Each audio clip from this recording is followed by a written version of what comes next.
The Richardson carrier debate / celebration.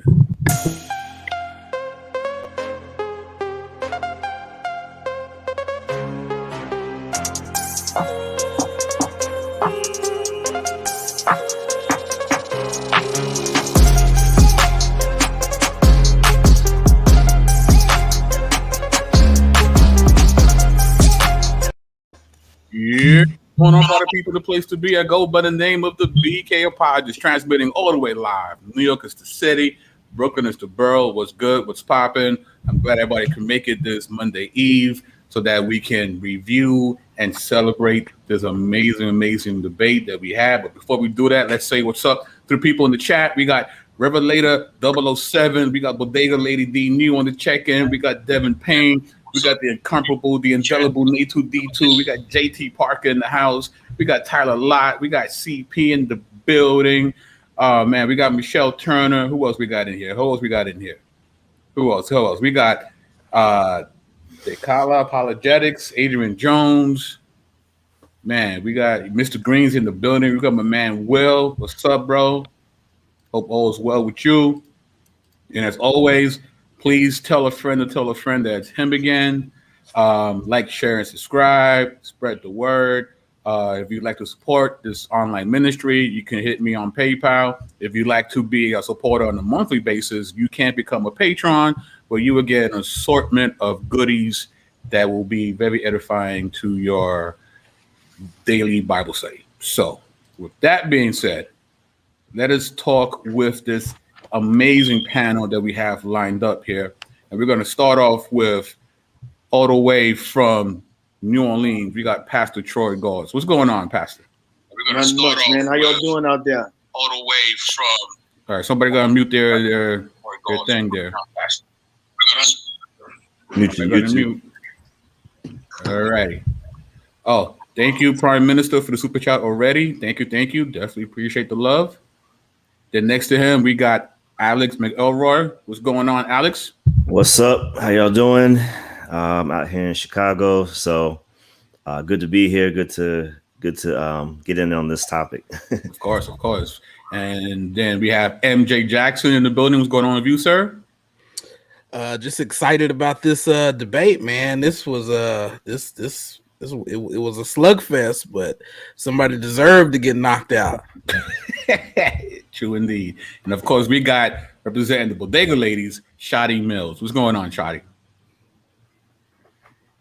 What's up, party people? How y'all doing? Hey. Hold up. All right. So it's popping outside. It's Brooklyn, man. What can I tell you? But so listen, I know you see a Bodega Lady on the panel, and I know you heard that they're taking some time off. So you probably wondering what she's doing here. This is a special appearance. All right. And so don't get it twisted. She's still on vacay. All right. This is a special appearance because this is a special time. And of course, last but certainly not least, our dear brother, Mr. Urban Logier himself, one of Queens' best and brightest, Damon Richardson. What's going on, sir? The monument is right in your face. No doubt. Oh, man. I'm out on location, so unfortunately, my lighting is terrible. But good to be on tonight. Good to be on with this illustrious panel of fine scholars, theologians, and Bible teachers, and all kind of apologists, and all kinds of stuff, man. So I'm excited about this conversation. So let's get it popping. Yes, sir. Well, first and foremost, brother, we just want to give you your flowers in front of everyone, bro. We are so proud of you and what you've done to defend the gospel, and we all believe that you represented the body of Christ in a dynamic fashion. So, brother, thank you so much. Amen. You know what I mean? So we definitely got to give you your flowers. So the first question, Damon, is we need the origin. How did this debate even begin? Can you give us the origin, the backstory of this? Yeah, so some time ago, Garfield Reed, who is the founder of the Dagger Squad, and he runs the channel, approached me. Actually, what he was looking to do was try to jumpstart the polite debate, and that fell through. He was pretty confident that he could negotiate and smooth things over and get that debate jump started. And it almost looked like he was going to be able to do that. He had a conversation with Polite, and I guess Polite was pretty much not going to happen. And so he asked me if there was anybody else that I was willing to debate, and I said, well, not from the conscious community.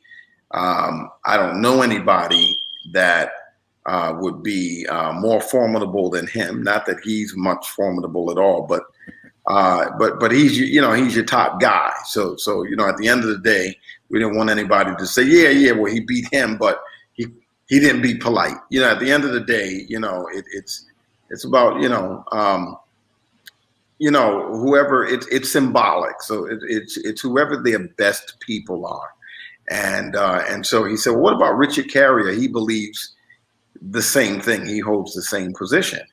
And I said, could you get him? I mean, I didn't know that Garfield had those kind of contacts, but obviously, he could get in contact with Bart Ehrman and Carrier and whoever he wants to.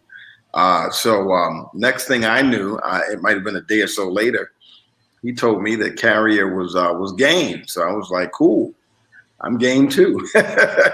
So it was on just like that. Carrier and I never spoke. We never had a conversation. He took care of all of the negotiations on the other side of it, and that was pretty much it. I mean, we never had a conversation. The first time I saw Carrier, other than of course on videos, was that night. So so that was pretty much it. That was pretty much the backstory.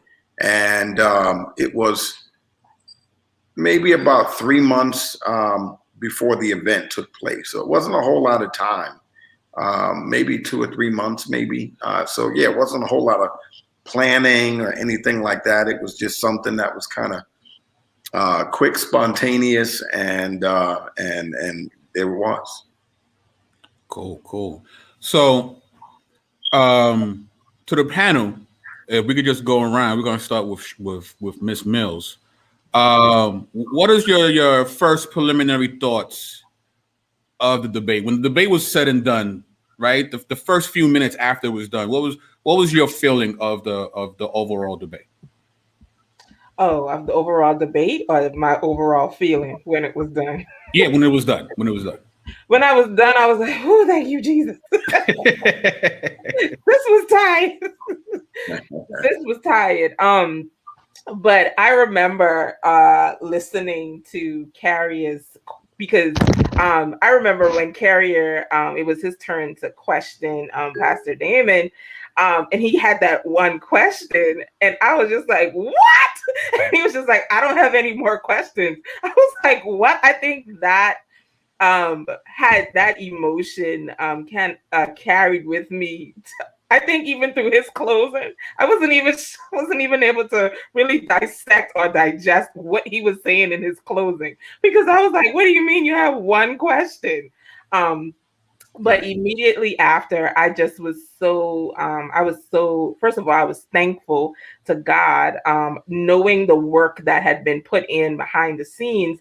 I was just literally like, Lord, thank you so much that once again you have demonstrated that, I mean, you're king. And I was just so proud of Damon and the team. And then I couldn't stop thinking about the bodega that was in the chat. Let me tell y'all something. The bodega was in the chat. The bodega was in the chat, like, not today. So I was just, I was grateful. First of all, I was surprised that he only had one question for Damon. I was grateful and thankful that God just did his thing. Proud of Damon and proud of the bodega. I think that would summarize my whole. And then, happy that it's right. No, there's a lot of work. A lot of work goes behind that. MJ, just give us some quick. We'll get into specifics in a minute, but just give us a quick overall feeling that you have about the debate. Well, I was happy when the debate moved from being professional to a little chippy, so to speak. A lot of people get starstruck, I guess, debating a quote unquote historian, a real historian, Jabari. But no, my like I said, my brother Damon, he showed that community, because we are, we know who Damon is, and a lot of times, Elder Damon goes off the dome. he can rip it off the dome with the best of them. But we also know that Damon, he's a scholar, and we'll give him his credit as a scholar. But for that community, because you notice they always try to label you a pastor, and even Carrier was throwing around the term, they're just doing apologetics and things like that. Well, my brother is more than just a simple street corner preacher. Now he can preach up a sweat, but he was also throwing some heavy lumber up in there as well. And I don't Mr. Carrier, Dr. Carrier got shook. So that was my feelings from the debate. Cool. Alex, what's your overall feeling of the debate? Yeah, much like a lot of, what's already been said. We knew Damon was going to handle the business. So, and even as we talked before, there was really no way to lose when the truth is on your side. The question is, and Damon, I'm sure will talk about it more, but how decisive will it be for that community? Mm-hmm. Because even in the chat, they're less of historians than Carrier. So they're saying all kind of stuff, and none of it is rooted in fact or rooted in actual history. So we were trying to, it's almost like there was two different battlefronts going on. But that being said, I think Damon covered every point that needed to be covered in order to make this a conclusive, regardless of what people want to say. There's nothing you can say about the facts. So I was just happy to be a part of it. Happy for my brother. Yeah, facts don't care about your feelings, right? That's what they say, right? That's the only time I quote Ben Shapiro. Ironically, there was a one of Carrier's fans, that was his name, Facts Over Feelings in the chat. Yeah. Pastor Troy, your overall feelings of the debate? Man, I was excited. I was smiling. I'm kind of with Shani on that when he was like, I don't have any more questions. And Damon smiled. I said, you know what? I said, if Damon, it was a professional Damon, but that smile said, that's what I'm talking about. Submit, fool. Damon was, on the inside, he was, and what? Huh? and the one question he had really wasn't a question. The one question was Pastor Damon, what was the last thing you said? That was actually his question. Filibustering. Yeah, he was trying to fill up that spot. So that and when Carrier first started, he said that the overwhelming evidence is against the existence of Jesus. Then he went into 1/3. Then he went to 1/3. Then he went to 50-50. And I was like, okay, all right. Yeah. I'm like, depending how you feel that day. Yeah. Shut the debate down and let Damon just teach from here on out. Shut the debate down. He's already conceded. So, but I was like a kid in the candy store. I was excited. Absolutely. Mr. Richardson, what was your overall feelings of the debate, sir? I tell you, I was a little disappointed. I was a little disappointed. I was expecting Carrier to number one, debate, and it seemed from the beginning that he didn't really want to debate. He attempted to, I was persistent in making sure that I clarified that, we both have, something to defend, and that he even has a greater burden in that The position that I'm taking is the widely accepted view, which, according to burden of proof, actually means that the greater burden is on him. And I stipulated, here's what he would have to do. There were about 3 or 4 points. And several times he pushed back, saying, I really don't have to prove anything.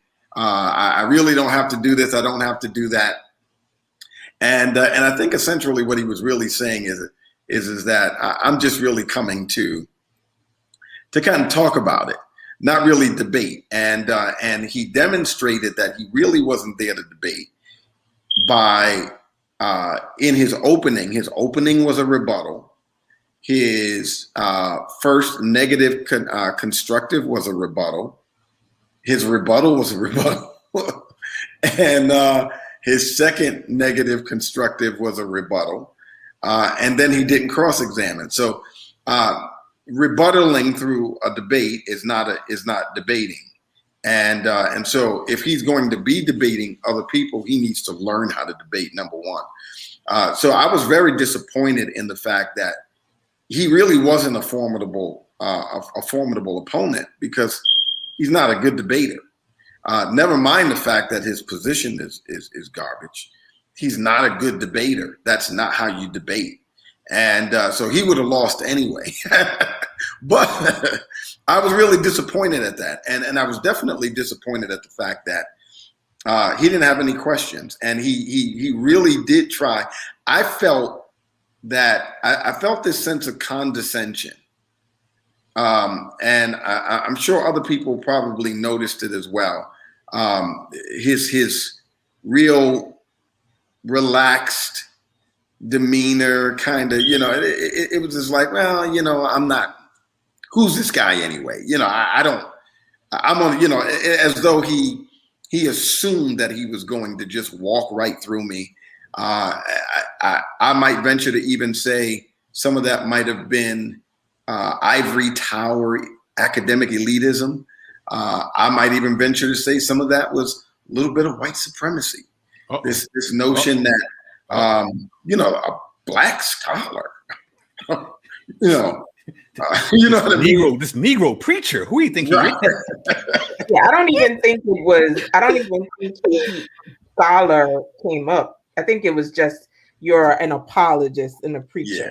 You kind of hit on introduction. What's that meme with Calvin Candy holding that cup? So let's get into a little bit more of the specifics for my panel. Let's talk about Damon's introduction, how he began. What was your feelings about Damon's introductory remarks?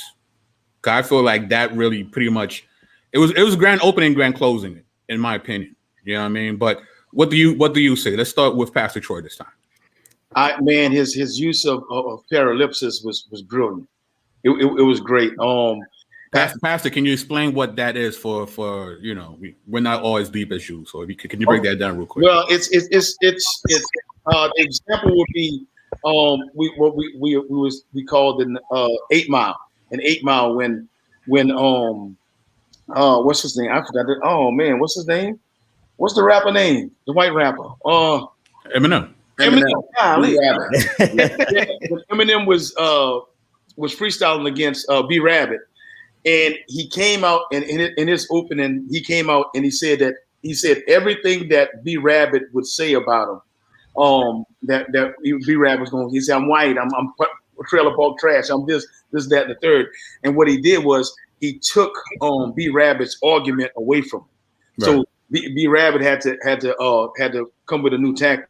So when Damon did that was brilliant, because Carrier's opening statement pretty much wasn't anything, because he was trying not to make his opening, because his opening statement would have been exactly what Damon said. So he kind of waited later in the debate to bring out what he wanted to say, because during the debate, every time Damon would say something, I was watching Carrier's I was watching his demeanor and watching his facial expressions and stuff. As Damon was giving his opening statement, he was smiling, and then when it was his time his time to give his opening statement, he really didn't have anything to say, because if he would have gave that opening statement, he'd have proved Damon right from the jump. So that that the use of that parallipsis was great, man. Yeah, Eminem Pastor Papa Troy. Doc. Eminem was B Rabbit in the movie. Oh, Eminem be right, but see how Eminem is Papa Doc. Eminem Papa Doc. Papa Doc. Yeah, Yeah. We got you. All right, Alex. Far away from me now. It's all good. So, Alex, what do you think of Damon's introductory remarks?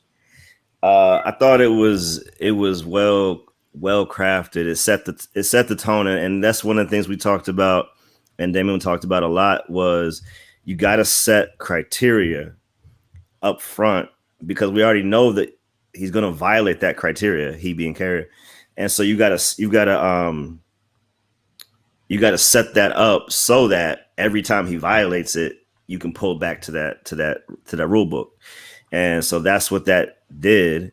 And like Troy was saying, that takes away, especially if he was coming into this thinking he was coming up against, a lightweight, that automatically shifted how he had to approach the debate, which we'll get into. But yeah, I thought, you got to set the ground rules, because we're not going to be out here willy-nilly like conscious community. You got to have certain historical methodologies that are outlined, not because we say so, but this is how true scholarship is done. And those are the rules we all play by, Ehrman or Habermas, don't matter.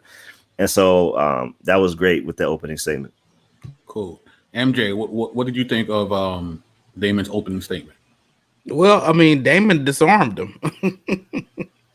He straight up took away all his, he took away Carrier's aura, you know what I'm saying? And you flat out said to watch for certain things, such as Carrier manipulating the evidence.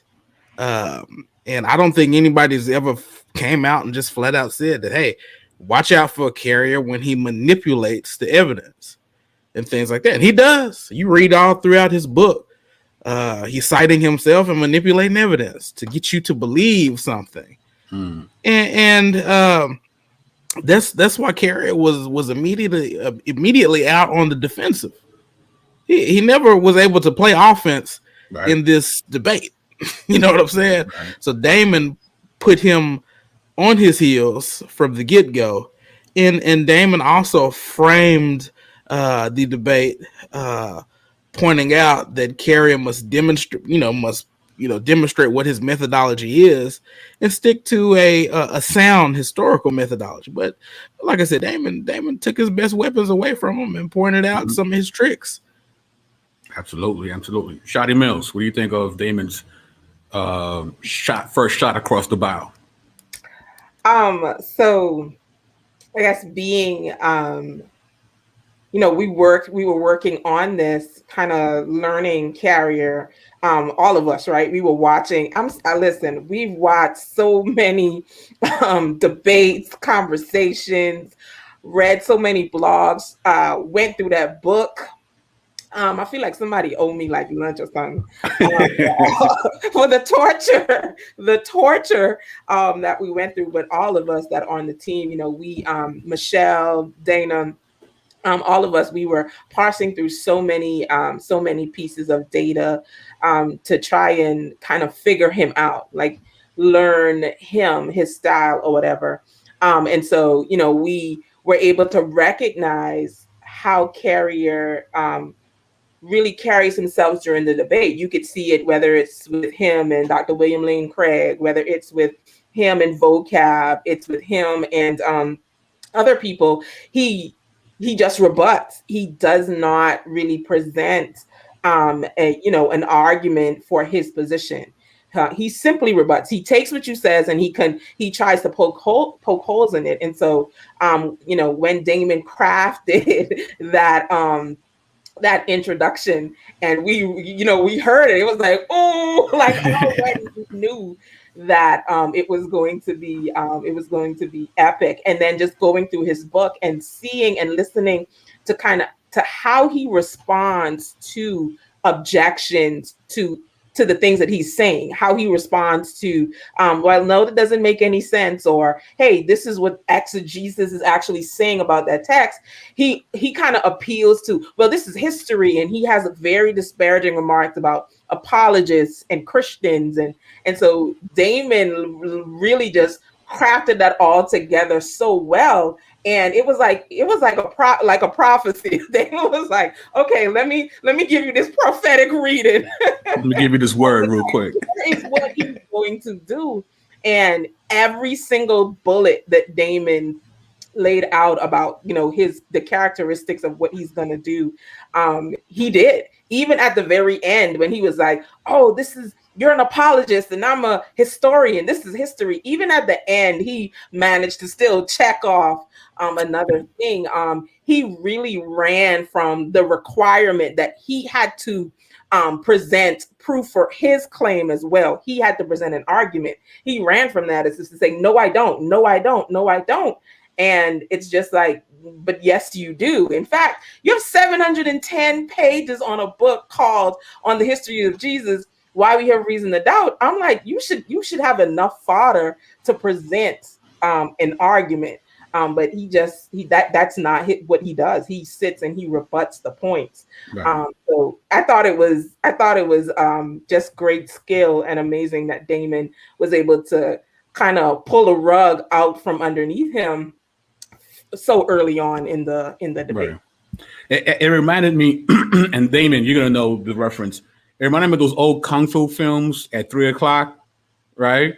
The Saturday afternoon, and the guy would try to hit the hero, and the hero would hit like a pressure point. So now the guy can't use his arm anymore, or he tries to kick somebody, another pressure point. Now he can't use his left leg. Like, I feel like your introduction did that to him. Like, whatever he was going to do, he was stifled now because of this prophetic word that you gave. You know, how effective do you think you was in your introduction? You know, I'll say this. I've known a couple of people in my life that were great preacher imitators, to the degree that they would go and plagiarize an entire sermon and even get the same response at a certain point that the original preacher did at that same point. There's a certain skill to be able to mimic to such a degree that you could get. When I knew it was really effective was when we got the Papa Doc response. When he didn't have a cross, I was like, this couldn't have been played any better. Because literally that is exactly what we were going for, was to 8 Mile him, to use prolepsis, anticipate what he would do, and essentially get a Papa Doc-like response. And when he had nothing to say in the cross exam, which is a critical part of a debate, I was like, it was like I felt like I was in that Detroit crowd, like, 3-1-3, 3-1-3, 3. It was so hands down. It was definitely effective. It poisoned the well. It framed the debate, created certain expectations, and he walked right into it. He really did. So yeah, I definitely would say that to MJ's point, there's some things that you don't want to do extemporaneously. You could be, and extemporaneous is where you are part prepared and then part you're kind of going off the dome, so to speak, almost freestyling. So it's like semi-prepared. But in certain things like this, you don't want to. You kind of want to, what do they say? What's the saying? Throw caution to the wind or something like that. So you want to make sure that every word counts. And so I made sure that my opening, both of my constructives were written out, that they were well thought through, and that they, again, every word to make sure that every word counted, and that points were being made. I didn't want to. Oh, I should have said this. I forgot. And that can happen. Especially if you're teaching and preaching. It's always right after you get done, you start thinking about things that you could have said or should have said. And I definitely didn't want to do that. But the opening was critical to framing the discussion and setting the course for where we were anticipating it was going to go.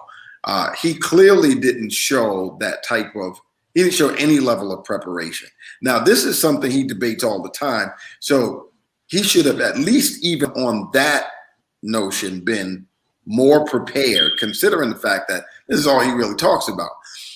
But to show that he took this whole debate lightly, he was ill prepared to such a degree that when his power went out, he came back with notes. And it looked like he even had another fit on too. Like somebody must have texted him and said, "Pull the plug, man!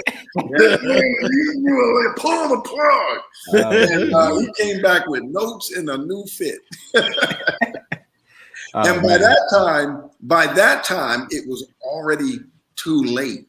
He had lost too much ground, and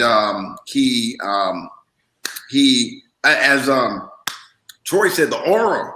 I think it was either Alex's. The aura was gone. It was. It's you already lost too many rounds, man. So it's just like, yeah. So that created this flustering. You could tell he was flustered and a little frustrated or whatever. But it was already too late by that point. Absolutely. We got Michelle Turner in the house, Bodega Lady. What's going on, sis? What's up, everybody? We asked earlier on people's overall feeling of the debate. So now that you're in the building, we would like to know your overall feeling of this amazing debate that we all saw. I was glad when it was over. If I never see another Richard Carrier video, if I never read another Richard Carrier book in my life, I will be more than satisfied. I was like, this is the worst 710-page book I ever read, and my whole book was trash. I was like, who wrote this? God, this was okay. This man got a PhD.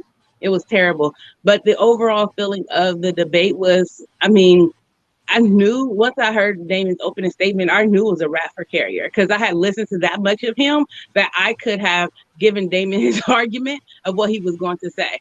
And Damon just pretty much took all his arguments, refuted them in round one, and just destroyed him to the point he was like, well, so I don't really have to prove nothing because, oh Lord, what I'm gonna do here? Like he just was literally like, so I wrote a book, and in my book I said some things that I can't remember because you just hurt my feelings. Like that's how. Go read my book. Go read my book. Go read my book. He read the book, and that's why you just got beat in round one. He's like, so I had said in my book, well, I don't have to prove nothing, and you can't make me. Like that. They was like, here's the evidence. Man, and this is what the people who, research him said. So, bam, what you gonna do? Because you said, and that was wrong. And he was like, whew, well, and so then when he started getting notes, and he was like, well, I said this already. And I said this. You lost, and you know it. So, out the gate, Damon was like, who taught you? And I was like, whoo, this is going to be a long night for Carrier. Yeah.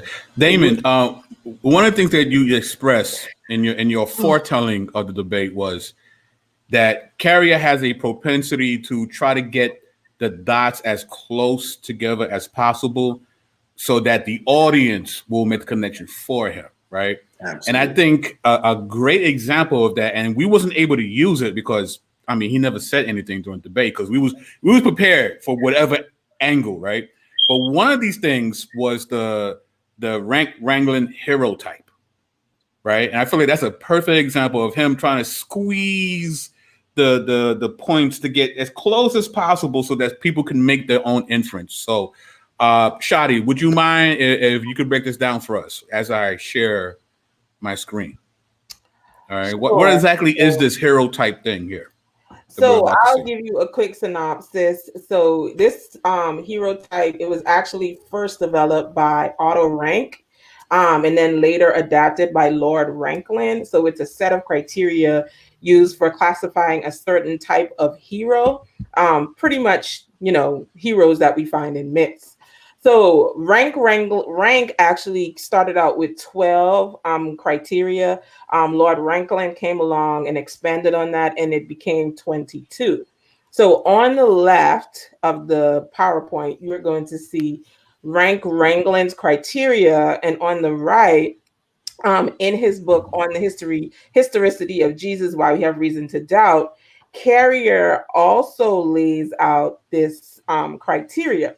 However, as you can see on what's highlighted, I have a few of these lines highlighted because Carrier actually changed the criteria without necessarily, without informing his readers why and how he's doing that. And this is important because you are, I think if you hit F5, Alfredo, it'll go to PowerPoint mode. Just in there on the left where it says from the beginning. How's that? No? From the beginning. All the way to the left. All the way to the left underneath the word file. You should see from the beginning. All right. That? Yep. Yes. Okay, so I can't see anything, so you guys gotta just go for it. Okay. So if you guys look, you're going to see there's two columns. On one side, you have Ranklin's hero type. And on the other side, you have Carrier's hero type. And this is in his book on the historicity of Jesus. And you can find it on page 229 and 230. So what's important is, right. Alfredo, can you go back to the first slide, please? Can you hit back? So what's important to notice is that Carrier makes some changes, and these changes, he does not present any information in his book about why or how he makes these specific changes. So for example, on the slide that you're seeing, you're going to see that Ranklin's hero type, there's a criteria that said his body is not buried, but nevertheless. Carrier changes that to say his body turns up missing. Another thing that he does to one of the criterion, it's that one is and becomes king. Well, Carrier changes that to say he is crowned, hailed, or becomes king. Alfredo, can you go back to the first slide? Can you put the first slide for me? That's what I got. The Wild Beast, that one? No, the one before that, the other one. This one? Royal Virgin, that one? Yes. Okay. Maybe I can't see it. It's not updating on my screen that I'm seeing. Because I can't see anything while I'm presenting this. Come out of the present mode because it's not updating here. Okay. All right. Okay, so there you go. So Ranklin said the hero's mother is a royal virgin. Carrier says the hero's mother is a virgin. Ranklin says his father is a king. Carrier said his father is a king or the heir of a king. And then Ranklin said at birth, an attempt is made usually by his father or his maternal grandfather to kill him. But, and then, it keeps going, he's spirited away. Well, Carrier says an attempt is made to kill him when he is a baby. And then again, this other criterion, Ranklin said he's reared by foster parents in a far country, whereas Carrier says he is reared in a foreign country by one or more foster parents. And so what we see is Carrier makes these changes, and these changes he makes is to allow for Jesus to fit these criteria without him having to do a lot of smudging. So like Damon talked about, he puts these dots really, really close together, and then he leaves it up to the listener or the reader to draw, fill in, connect the dots and create the butterfly. And so in his book, for example, The Best Evidence for Jesus, and this is a book by James Patrick Holding. He also compared Jesus to the rank wrangling criteria, and he did two types of scoring. He did a very restrictive scoring, and he also did a more generous scoring. So the restrictive scoring is the exact facts have to match. Okay. The generous scoring is, okay, maybe something about Jesus' life kind of sort of matches. And so with his generous scoring, Jesus scored 10.5. With his restrictive scoring, Jesus scores 4.5. Right. I think what's clear to see here is, and this is what Carrier did too throughout the conversation, throughout the debate, and he does it in his book as well. His argument is really hedged upon this idea of similarities similarities must mean that Jesus is a myth too. So if there's any type of similarity that Jesus had to some type of mythical idea or God or being, then that must mean that, you know, we have to give credence to this to say Jesus is a myth as well. But what we find is, even with the raw rank wrangling criteria, there has to be a ton of equivocation happening. Equivocation is now being resorted to mean equation, meaning equivocation mean that it's equal. So Jesus is kind of sort of similar, maybe. So yeah, that must mean that he fits this criterion. And then we also find that they begin to it becomes very vague, the ideas, right? So it's just like, well, his mother, you know, you can say Mary is a royal virgin because, you know, she's a descendant of David, so yeah, she's a royal virgin, and so yeah, it gets a point. And you see that starts to happen along the way, instead of taking the hardcore facts. Now, interestingly enough, a couple other people have actually called Carrier out on this use of rank wrangling criterion. And Carrier is, you know, in his blogs, he's like, it has to be rigorous, and he supports a lot. He puts a lot of emphasis on this criterion. In his book, he talks about how this must be accounted for, that Jesus. Oh, so according to Carrier, Jesus meets 20 of the 22. Right, 20 of the 22, 20 of his 22. Let me not hold y'all. But he says this must be accounted for. The fact that Jesus, he meets so many of these criterion. But again, he based this argument off of a list that he fudges. With, you know, he does a lot of changes on this list, and he doesn't tell you why. And then two, the list just doesn't pan out. When you start to really look at the hardcore facts, it doesn't pan out unless you start to do a lot of hand waving and justification and start to allow for a lot of vagueness in what exactly do you mean by this and what exactly do you mean by that. And so, yeah, that's his use of the rank wrangling hero myth criterion. And I thought it was very unfortunate. Especially for someone who, you know, brags a lot about his scholarship, his degrees, and how his paper was, things are peer reviewed and all this stuff, that he would take such liberties with this criterion and not even tell you why or how did he, you know, how was he able to kind of move the criterion into, you know, the things that he made it to be, especially in those particular areas. The only thing I can conclude is that he wants Jesus to be a myth. And so he's fabricating these facts in order to, to lean into his already predetermined conclusion. And the sad thing about it is he tries to sell that he's unbiased. He tries to sell that his probabilities are unbiased and they're based on facts and rigor and all those things. But when you start doing these types of things and you're not even accounting for the changes that you're making, it's unfortunate. And I think it's something that we should all make us, you know, pull your glasses down, because this isn't the only place that he does stuff like that as well.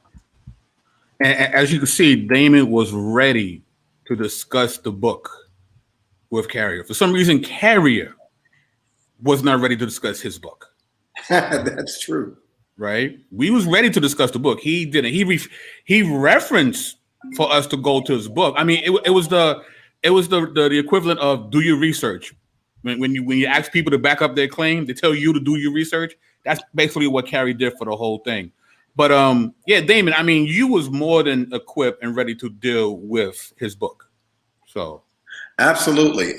You know, the interesting thing, I think one of the points that he made, we were talking about, I think it was to the point of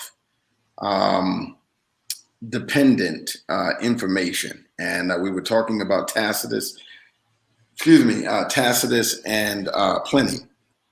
And just to kind of demonstrate how disingenuous he is with information and manipulative, I made the point that Tacitus did not have to depend on Christians to learn about Christians. And that I've read off a number of Tacitian scholars and how they even went through many of Tacitus's writings, even the particular letter that contains the reference, and they talked about how scrupulous and careful and how logical Tacitus is, so forth and so on, and how, of course, he would have had access to all kinds of records. For instance, the Acta Senatus, which would have been the governmental records, highly guarded, but he would have had access to that. The Acta Diurna, which would have been like a public gazette, and of course libraries. And as a historian, he would have had access to that. Carrier attempts to say, well, we don't know where he got the information, therefore we can't use it because we don't know what his source is, right? And so now, first of all, there's no rules in history that says that. So he was hoping that we would just ignorantly accept that as some rule. But what was interesting when I made the argument that Jesus, as a first century Judean or Palestinian Jew, was better attested to historically than Herod the Great, than Pilate, than Caiaphas, and also Tiberius, Josephus.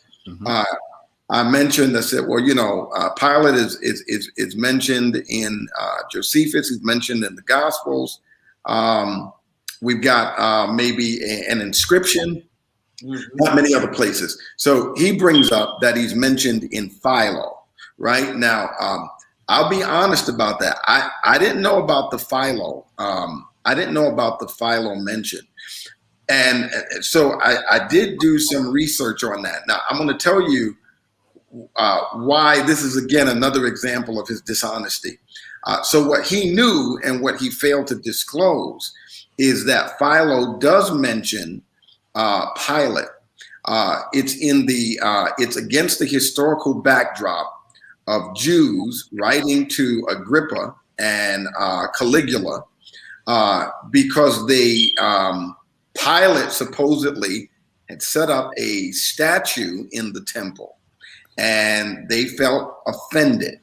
And so Agrippa and Caligula write to the emperor, Tiberius, and they want Tiberius to essentially order him to take the statue down. It was some aniconic shield or something of that to that effect. Nonetheless, there was supposedly a letter. Well, here's the thing. Yes, Philo does mention Pilate, but scholars today overwhelmingly agree that the letter supposedly from Agrippa and Caligula to Tiberius was actually created by Philo himself. So it's spurious.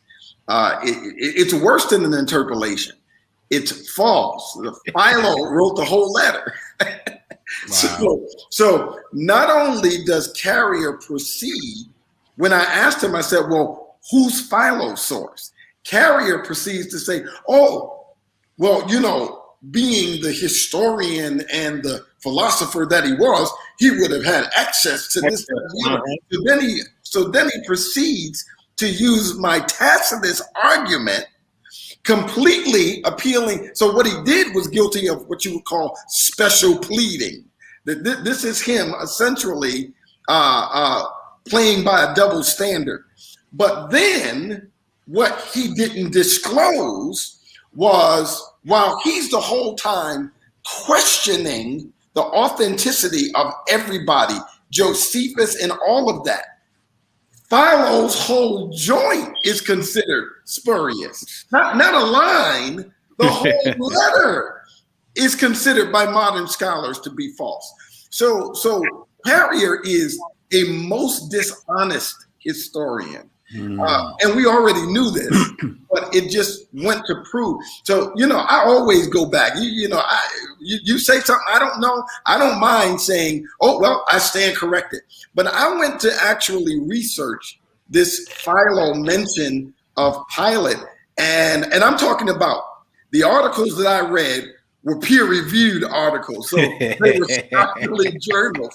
So Mr. Carrier is just, he's just way wrong. But that's just an example again of how he manipulates history, tries to push those dots closer together so that you could see the image that he's trying to get you to see. Right. To the panel, I would like to ask you guys, what are some of the more interesting rebuttals / accusations that Carrier made? Since he made no arguments, right? So we can't even discuss his argumentation because there was any. So I'm going to start with Pastor Troy. What are some of the things that you found very, suspect, to be quite honest, that he said? Well, Carrier makes a very convenient argument. And like we all said, he really didn't construct an argument. He tried to poke holes in what Damon was saying, but his arguments are very convenient. Anything that he feel aids his premise, it's authentic, and he agrees with it. Anything that doesn't aid his premise, that person never existed. It's like, the Apostle Paul existed. The Apostle Paul's letters are authentic. The Gospels aren't, and that's a very convenient position because of the way he interprets Paul. So Paul exists. Paul's letters are authentic, because he feels that Paul doesn't make a claim of a historical Jesus. But then he goes in and interprets Paul and says that Jesus actually existed. It's crazy how but in outer space, though. You got to put that part in. But in outer space. He was actually born with a humanly Jewish body, and whatnot, crucified out of space and demons and whatnot. But the way he interprets Paul, the way he interprets the history and things are very, very convenient.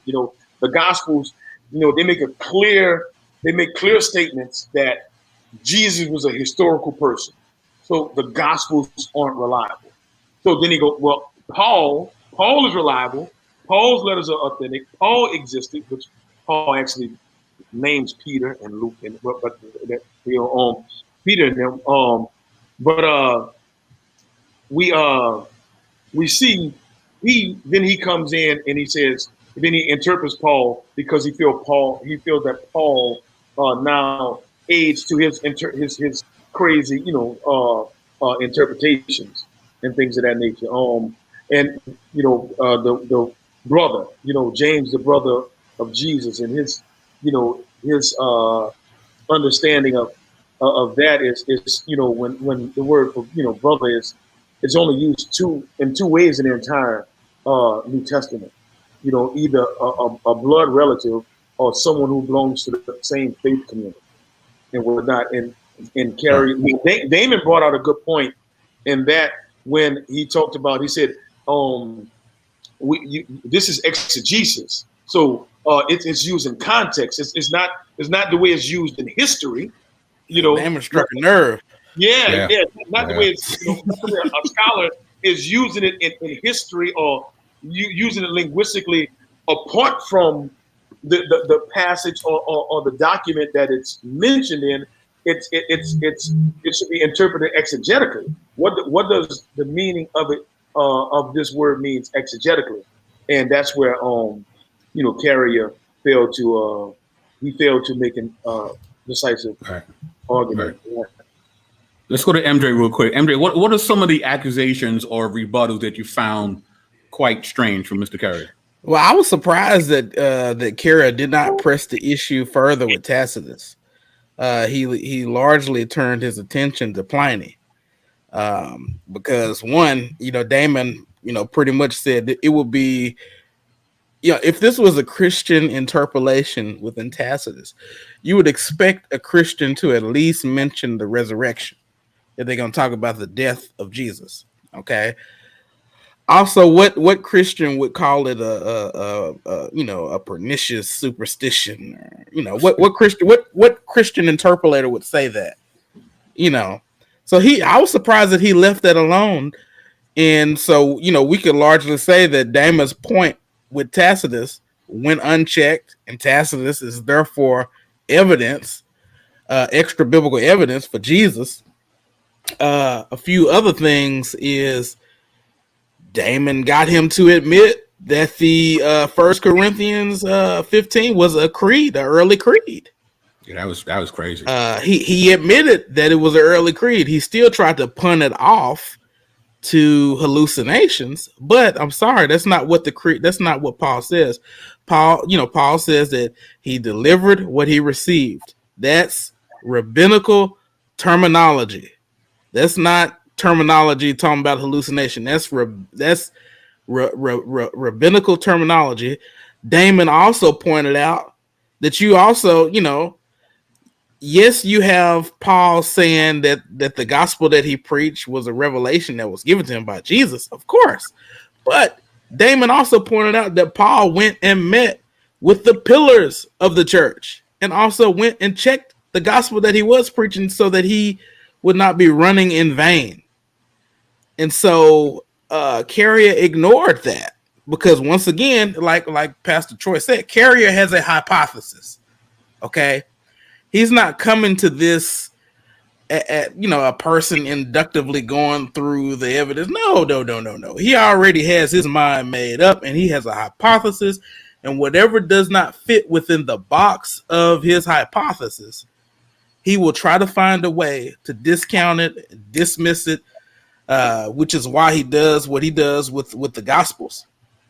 Because once again, they shoot so many holes in his hypothesis because of the oral sources within the Gospels. I mean, furthermore,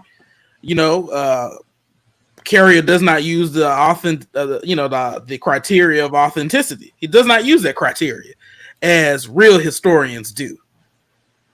Carrier makes no use of it. This is how we can, test for things to see if we could positively affirm that, yeah, it's highly probable that this happened. But, the criteria is never used to say that this didn't happen. It's only used to make positive affirmations. So Carrier manipulates the information. He also manipulates the method. And like I said, he tries to smuggle in his worldview using Bayes' approach, which really didn't come up. But I'm pretty sure my brother was waiting. He was waiting to pounce on him as soon as it would have come up. So I was surprised that Carrier did not put up a bigger fight with Tacitus. And furthermore, Damon was beating this dude into admitting certain things. If you paid attention, if you was taking notes, as most people should do, if you're going to be serious about a debate, if you're taking notes, Carrier, he went from 1 in 3 to 50% to granting the early creed. There's another creed also in there in 1124 that that would have put a nail up in him for sure. But Carrier just admitted so many things. This dude was so unprepared. Jesus may have existed. Which is not the position he's supposed to be debating, right? No mythicists believe that Jesus may have possessed. They would never say that. This is religious for them. Right. Alex, what were some things that you found quite interesting that Mr. Carrier said during this debate? Oh man, I should have been taking notes, MJ, because I was just busy in the chat and I was also busy listening. But because I wish I had notes to remember everything. If ad hoc was a person, just put his face up. Like the one of the main criteria. Oh, hold on, Alex. We need to create a meme. We need that. If ad hoc was a person. And once again, when I say criteria, this is all historians. I got Ehrman on the shelf, and I got Habermas on the shelf. They use the same criteria. They disagree on the conclusion, but the way they're able to disagree is by saying you violated XYZ criteria. So if you keep changing up the criteria, it's like basketball. Well, my 3-point line is 10 feet closer than yours. That who can play like that? So to even imagine some things that no one, to my knowledge, in the first 1800 years of the church ever imagined. Like even people who weren't Christians didn't say this stuff. How all of a sudden he talked about a revelation. You got the revelation now out of all these people, that have studied on both sides of the aisle. So I was trying to take some notes as MJ was talking, just to try to remember some things, because one thing with Tacitus, here's one of the, and this, we didn't have time in this debate for this. I think one of the best evidences for not just the existence of Jesus, but for the resurrection is the fact that Christianity exists at all. And I say this because I did a video some time ago, but basically most texts create the followers. So you become a Mormon, you read the Book of Mormon, Jehovah's Witness, like everybody has their text. So he acknowledges Paul. We have to acknowledge the dating. Let's say plus 20 from the resurrection, 20 years, right? And that's generous. Okay, how did Christianity spread from Jerusalem to Rome to beyond with no text to follow? So even if you wanted to say, oh, the text is a problem here, or this brother, this and these terms, forget the text. The fact that Christianity exists in a hostile environment where if you're going to make up a myth, you don't do it in the place where everybody knows it's a myth. Like if Jesus was, if they stole the body, or if whatever lie you want to make up about Jesus, you don't start the lie in Jerusalem. Like how's that going to work? If y'all want to start a lie about me, you can't do it in Chicago. You got to go somewhere else because people know me here, right? So it doesn't matter how, even if Tacitus got all his info from Christians, they probably did it out of fear of, like, they weren't gaining anything. So that doesn't even help that argument anyway. Right. So, and the other part is a brother Quentin always says, keep that same energy, right? And every other facet, Tacitus is a great historian, except for when it disagrees with your point. you can't do that. Pliny is a great historian by all accounts, except when it disagrees against your point. And then as Damon pointed out, you want to bring Philo in on the one thing that we know is not even accurate, not even true, which is, it doesn't make any sense. What else? Oh, I remember, I don't know, about a month or two ago, I had Gary Habermas on, studying the resurrection for the last 40 years. He says there's 75% consensus of scholars about the empty tomb, but nobody even spends time talking about did Jesus actually exist? Like, he doesn't even get into that. Almost everybody agrees that he was crucified, except for maybe some Muslim scholars. So this part that Kara can't even get off the ground on, he stands alone, and he has to invent all these other highly improbable, definitely probably even impossible things just to support. And if you got to invent 10 new theories to make your theory work, it's the wrong theory. You got to abandon that and start back at the jump. What if scientists work like that? I mean, we'd have some crazy, medicines up in here. What if car manufacturers work like that? No, I want you to do the same thing every time. I don't want you inventing new wheels and inventing new engine. No, I want the same functionality, because that way I know it's reliable And the same is true for historical research, that we got to apply that same criteria, and wherever the conclusion goes is where it goes, whether we like it or not. And some people have come to faith in Christ because of that, knowing that there are more extra biblical sources talking, or at least sideline mentioning Jesus or Christians than there are about Tiberius Caesar. So the fact that there's anything written about this carpenter from nowhere is already saying something. Why are we even talking about this guy? We can't name another carpenter from the first century. Wow, except maybe his dad, Joseph. But like, why are we even talking about him if nothing happened? Right. So like, and this is the last thing I'll say is that when you we don't even have time to get into Marbar Serapion, and you didn't even have time, Damon. There was so many other people you could have brought to the witness stand, so to speak, but you didn't even need to. And I think that just speaks volumes to the reliability. Historians will tell you that if they have two sources for something in ancient history, they consider that a blessing. But we got 10 outside the Bible, and most historians at least grant the seven those 7 letters. They'll at least grant the Gospels as historically reliable, even if they don't grant the miracles. That's all. Even if we just start there, that's enough to prove he existed. So anyway, good stuff. Michelle, what were some things you found quite intriguing from Mr. Carrier? His stalling when it came time to ask Damon questions. Like, he was like, so you said something. Did you say something else too? Like, he tried so hard to think of something on the fly after his internet went out, his power went out. He tried so hard to find a question, and then he could not find one. But he literally was stalling to figure out a question. And then when nothing could come, he said, "I have no questions." That was the nail. Well, when he said Jesus may have actually existed, that was the nail in the coffin for real. But no questions, that solidified Dame Zilla's win at that point for me, when he had literally not one question. And Space Jesus, like, I don't, if you're in the bodega, you probably seen the Space Jesus memes, but for him to just, you don't believe Jesus existed on the earth, but you believe in a space Jesus, is like, whatever he's smoking, nobody should have that. But he on that mushroom. High powered boy. Sound like some Nation of Islam mothership stuff. Man, look.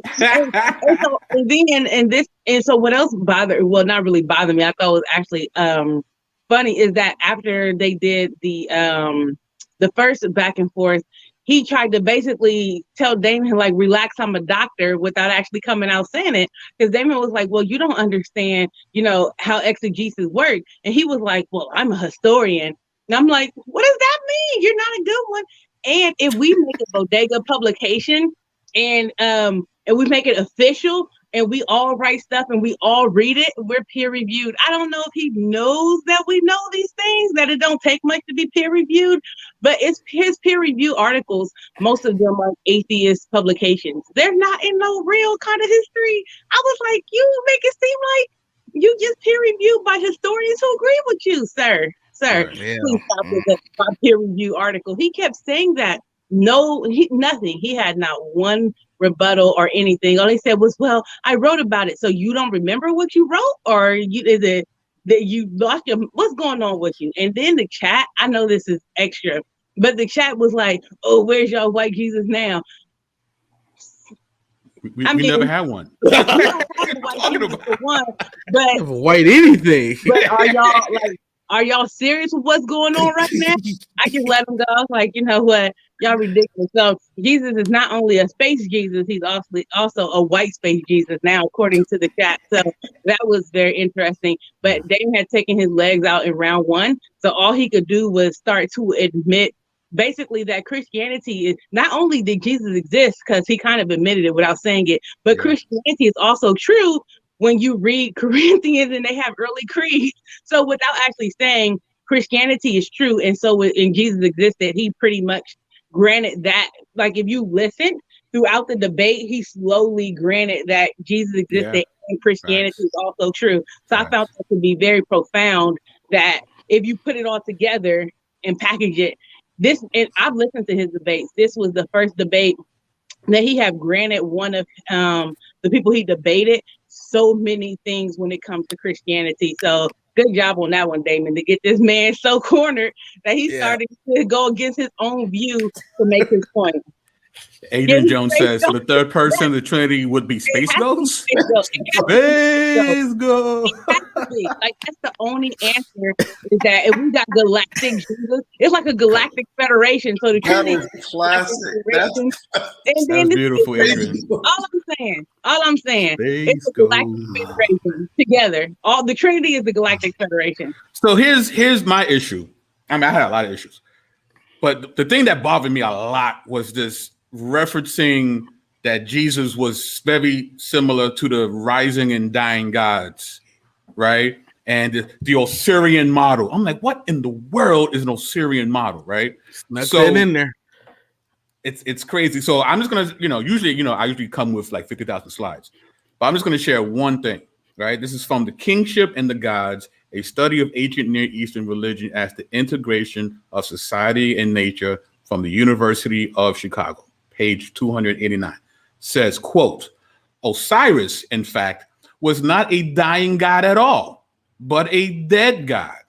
He never returned among the living. He was not liberated from the world of the dead as Tammuz was. On the contrary, Osiris altogether belonged to the world of the dead. It was from there that he bestowed his blessing upon Egypt. He was always depicted as a mummy, a dead king. That doesn't sound like the death, burial, and resurrection of Yeshua. I'm sorry. It's just not. And I guess he thought we didn't know that either. You know what I mean? It's like, you're not in your lane. You're a classicist. You're not an Egyptologist. Stop referencing Egyptian guys when you have no clue what they are. Like, and on top of that, they don't have no followers. Jesus still have followers going strong right now. There's no followers of the Osiris model. So that still doesn't even help his case, because here we are talking about how you lost to Damezilla. Right. So Damon, I was saying the same. Yeah, Shadi. Even if you look at, so Damon asked him a question. Why is it, now we're just dealing on the historicity of Jesus, right? Damon asked him a question. Why is it more probable for you or for these people to believe in some celestial Jesus being born, crucified, buried in outer space? Why is it more probable for that than for Jesus to have actually been a man that was crucified in the first century by the Romans? Why is it more? You see, like especially one, we don't have. Where's the text showing that this was even a thing to have been believed by Jews in the first century? One, that's the first thing, and the second thing is these people have seen Jews crucified by Romans. Why is it the assumption that when someone reads that Jesus is crucified, they would think that this was a celestial occurrence? Why is that more probable? Since probability is your thing, since probability is what we are talking about, why is it more probable or realistic that people that are living in the first century would read this text that Paul is writing and assume Paul is meaning some celestial occurrence? It's just not probable. It doesn't follow. And even I think that was one of the things that was surprising for me when Damon asked him that question, like, why is it probable for people to believe what you're positing when there's no evidence that that this was even something that was being thought about around that time? And his answer was again pointing back to, the similarities and all these other types of stuff. He kept pulling, the Osiris model. They have all these different models.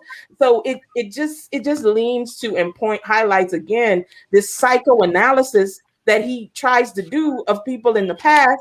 And you just start to show how just bizarre it even is. And he uses, he says stuff in his book about, it's bizarre that Paul didn't write specifically about Jesus' baptism. And he discredits any type of conversation he discredits any type of idea that, well, maybe it didn't come up. It wasn't these people, you know what I mean? It wasn't Paul was addressing issues in the church. He discredits that and said, oh no, it's bizarre.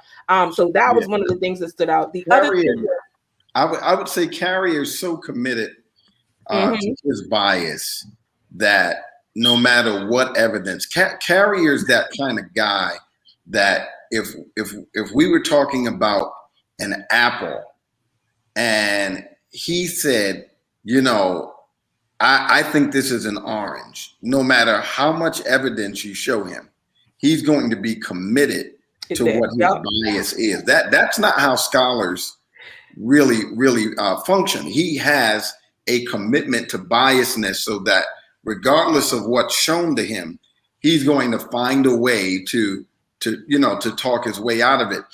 He did that in so many instances. For instance, that whole brother of Jesus argument.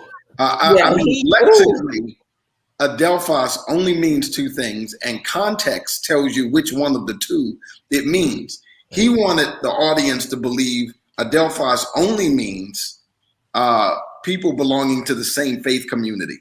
And I said, okay, well, if that's the case, what's the point in drawing the distinction since everybody in the conversation already belonged to the same faith community?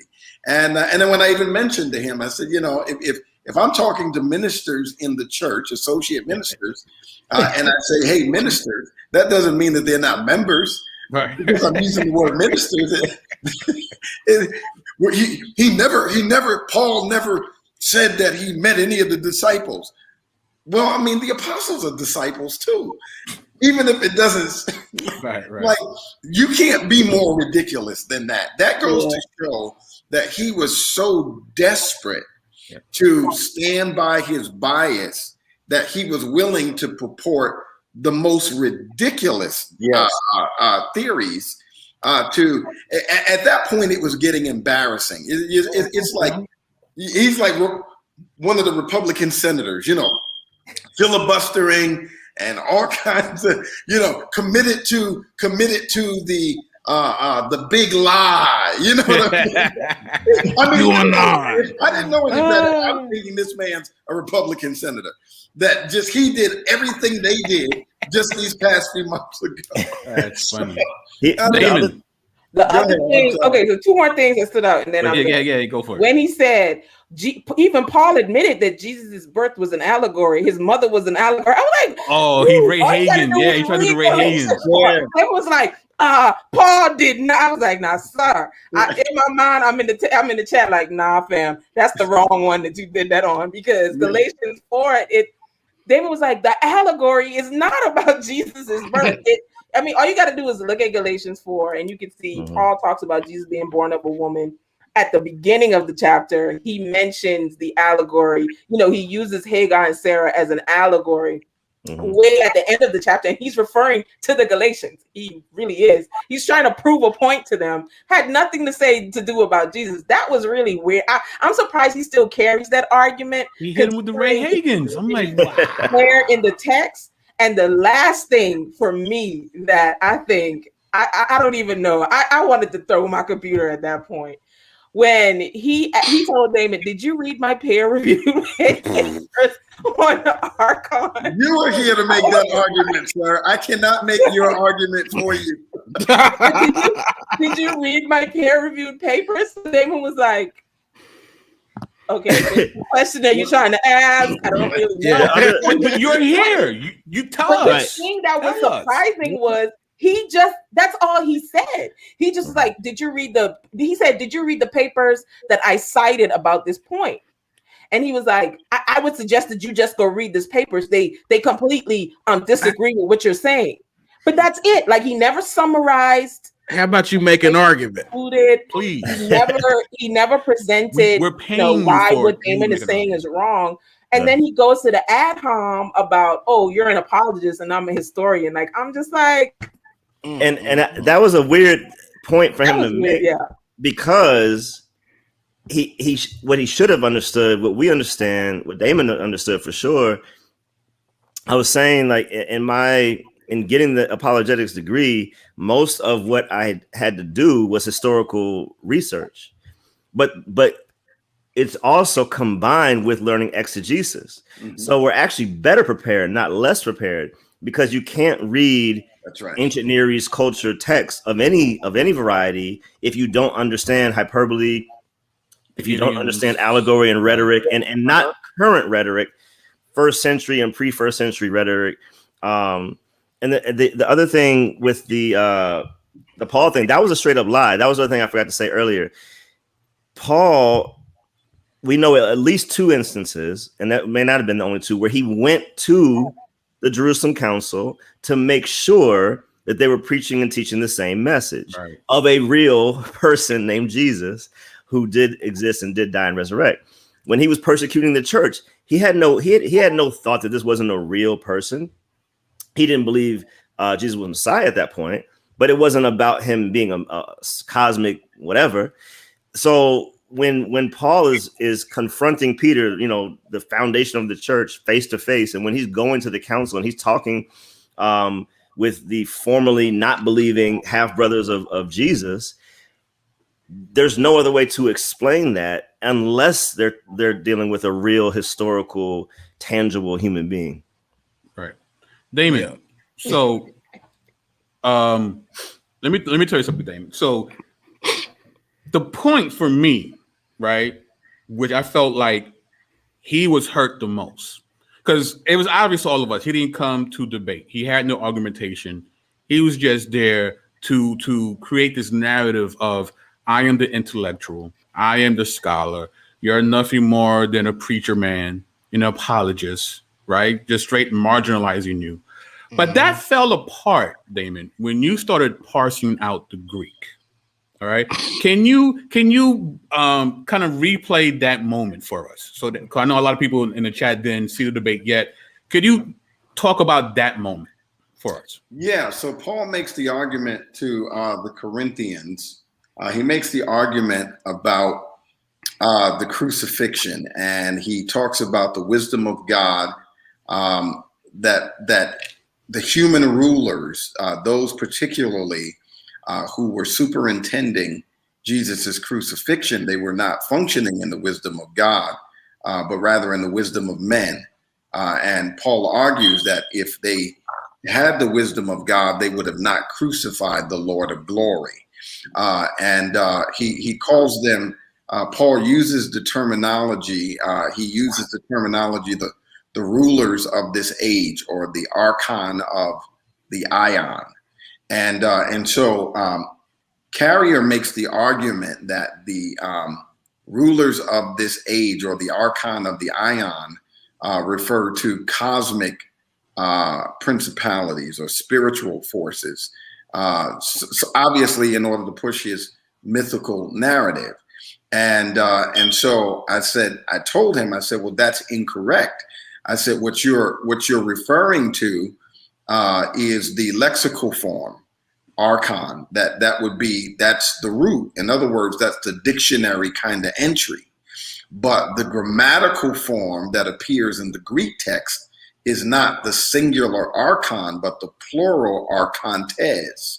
And I proceeded then to show him that every time in the New Testament archontes is used in the plural, it always refers to a human ruler. For instance, like in Romans 13 and other places, I literally had about 7 or 8 verses.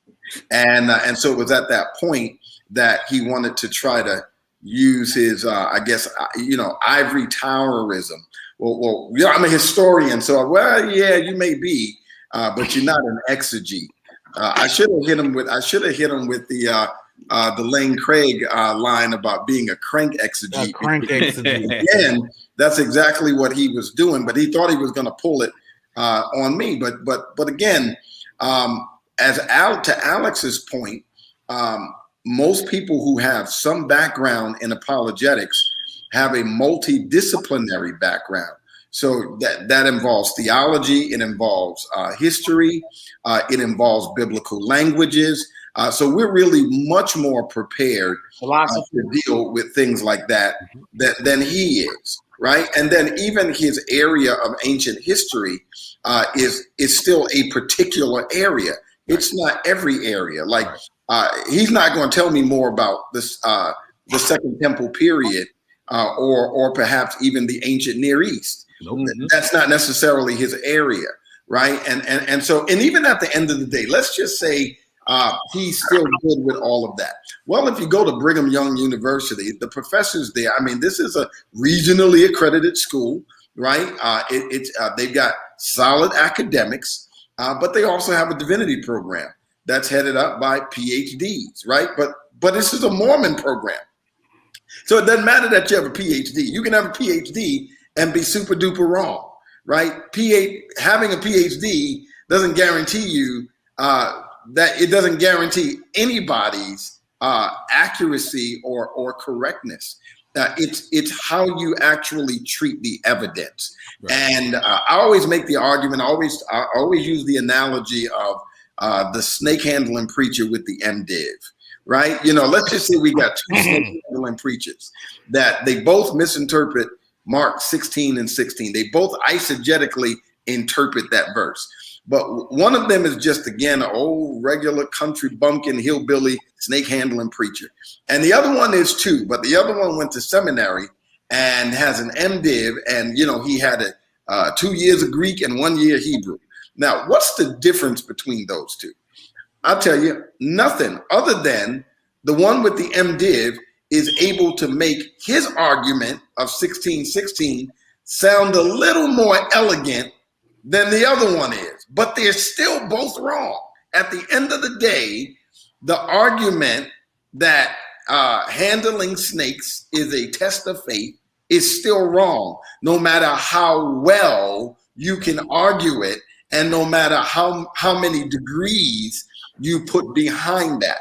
Wrong is wrong, and it doesn't seem that Carrier, it doesn't seem that he understands that that's just not the way that scholarly dialogue works. You don't get to throw around your degree when you get into a jam and say, well, hey, I'm the police. No, that's not how it works. Dang, you really, it really hurt him. It really hurt him because right after that, that's when the lights went out, right? Both at the debate and in real life, the lights went out, right? Yeah. So he comes back, right? Now it's time for the Q&A, right? Q&A. He had a whole manila folder.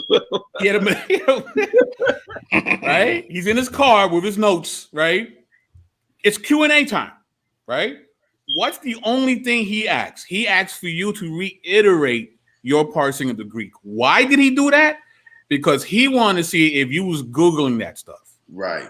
He couldn't fathom the fact that this Negro preacher can parse the Greek in real time. That bothered him. So much so that he's like, I had nothing else to ask him. I needed to see if he could really do that. Because if he could really do that, that destroys my narrative that I'm constructing in this debate, in my opinion. Right. So, that's right. So. I definitely believe that you put your finger on what his motives was. And then he wanted to even use that to continue to filibuster and stall out over the fact that you don't have any other question. You don't have any question. Anything else? Yeah. Yeah. And that right there that's not a good sign at all. And in fact, that's pretty much, if nothing else said, he lost. Just even that alone. But let me bring this up because I want to make sure you know what happened. When he started out, he said that there's at least a 1/3 chance that Jesus existed. Now, you know, I really suck at math, but I do think that 1/3 is about 33.33%. Am I right about that? Yes, sir. In a percentage. Okay, so that's what he said at the beginning. In fact, he said it a couple of times. Now, midway into it, it's a 50-50 chance. Now, again, I really suck at math, but that's like, what is that? 18 extra percentages. I mean, we're just moving up in probability. You know, went from 33% to 50%. By the end of the debate, he literally acknowledged that Jesus had a physical birth and physical flesh. Now, again, I may not be the smartest or the sharpest knife in the drawer, but anybody that has a physical birth and physical flesh has a physical existence, which means the debate is over. Yeah, we're done here. We're done here. And so, mind you, now this man wrote 6,000 word dissertation thesis on why he won the debate. Somebody please tell Mr. Carrier that he lost, and that he lost by his own admission. You admitted that Jesus existed, which was my position.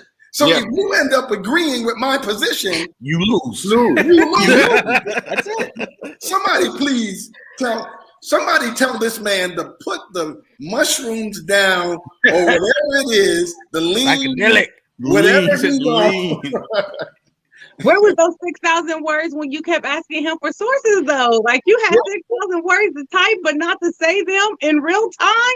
Come on, Richard. You lost. You know you lost, and you needed to show people that I didn't lose this. Because he was shocked. He was shocked that this little preacher man he did what he did. Yeah. He fought away. I He was in want the to bring film. the conscious community on the carpet for a little bit. All right, go for it. Because I got a problem. So they lost footing. And Pastor Damon, you talked about this, but I'm gonna bring it up. Okay. Now, before the debate, we was all like, "Look here, Pastor D, can't have your internet go out, because if your internet go out, you know they're gonna be like, oh, he running. He ain't ready. He this, he did the next and the third. Now, let me tell y'all something. Now, y'all can have some even scales up in here, because had Pastor Damon's internet went out legitimately or otherwise, had he had a blackout or all this other kind of stuff, y'all would, let me tell you something, the Al Gore's internet would have probably broken. They would have been like, oh, Dr. Carrier, he sent Damon packing. Damon out here. Pastor Portrups out of here. The light ran from the debate. Damon ran from the debate. X, Y, and Z. But when Dr. Carrier internet went out, oh, be nice. All I'm gonna say is when his internet went out, oh, it always happens. This happens in the debates. He's on the mountaintop. All this other kind of stuff. I'm just trying to highlight some double standards and some hypocrisy. Yeah, let's take it a step further. Let's take it a step further.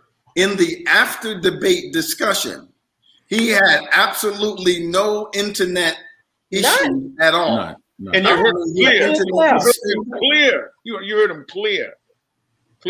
That's all I'm saying. All I'm saying is I just want to highlight that had it happened to Pastor Damon, the conversation would have looked a whole different. And that is facts, because we let you, and you mentioned this, but let me just reiterate it. When I was going over with this same team, what my opening argument sounded like and my construct, my battery on my laptop was not charged and it went out. I came back on, and the first thing they was like is, Pastor D, man, you don't want that to happen, man, because listen, here's what they are going to say. And I'm like, I'm charging it up right now. That will not happen. And lo and behold, I mean, the irony of this happening is incredible, but that is exactly right. It's a double standard. They would have never let me get away with that. Now, let me just say this. There's somebody in here talking about the race car. Well, you know what? Let me play it then. Here's the thing. White privilege is real. And sometimes it's black people affording white people the privilege. And that's exactly what they were doing. They were affording him the privilege of being able to have an internet blackout, come back with a new fit on and notes, and then have completely stable internet for the after debate thing and all that other stuff.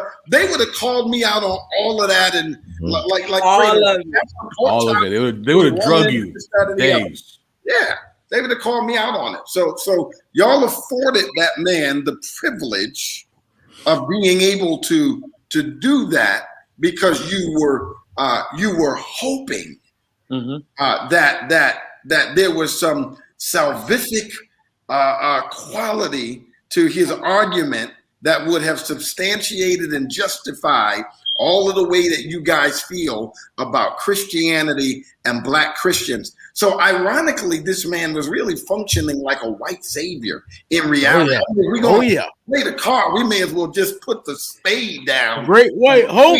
Domino. Like Jesse Lee Peterson said, the great white hope. And all their hope was deferred. All their hope was definitely deferred. Come on, white Jesus fam. Y'all bought Richard Carrier to save y'all. And y'all talk about white Jesus? Come on. Damon was over there with that Malcolm X smile. He's like answering questions and everything. Like, let me answer some of y'all questions while we wait. But listen, I got him. It really was to be 100% to keep it a stack. Carrier was very disrespectful, and here's why. Because you made a commitment that for the next hour and a half, you was going to present a persuasive argument for your position. And you, during that debate, in front of everyone in that Zoom, you said, I will not do that today. I have nothing to prove. How many people can go to their place of business and tell their coworkers that for the next shift, I will not do what I am paid for? That doesn't fly anywhere. But it was perfectly okay during the debate. I feel like he owes an apology to Dagger Squad and to Garfield because they put money up for this man to do a particular job. And not only did he not do it, he publicly said he was not going to do it during the debate. Yes. That's not cool. Mm-hmm. Whether you believe in Jesus or not, put that to the side. Put that to the side. You paid, all these people paid $20 to hear this man give an argument. And he told those people that paid, he told them, I'm not going to do that. That's foul. That's foul. So yeah, I just wanted to bring that to the fore because they that's the stuff that happens on that side. If something were to happen to Pastor Damon for any reason, even Pastor Damon could have unfortunately passed away. They would have been like, "Oh, he died, so he don't have to face Richard Carrier." Like you got to know the folk. He set it up. He set it up. He had a cyanide pill. No, I'm not lying. I'm not lying. They would have been like, he got if he let's say he had gotten COVID. They would have been like, oh, he pretending he got COVID. Damon could have posted his positive COVID test. Damon could have been in the hospital, hooked up to life support. These jokers would still be like, oh yeah, he lying, he faked it, he made it all up, he passed away, he got to face Dr. Carrier. But when this happened, took him out of space. But because we've seen them do this type of stuff. But when this happened with Dr. Carrier, because he was, the one that was maybe affirming their own positions, or they just want to see Damon get beat, right? For whatever reason, you don't see the same energy. And so I just wanted to bring that to the fore, that keep that same energy. That's all I'm saying. And also where there's about it.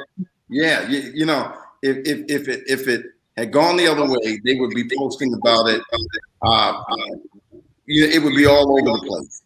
They would have made you meet. They would have put your face on Nate Robinson's body when he got knocked out. They would have had Dr. Carrier's face.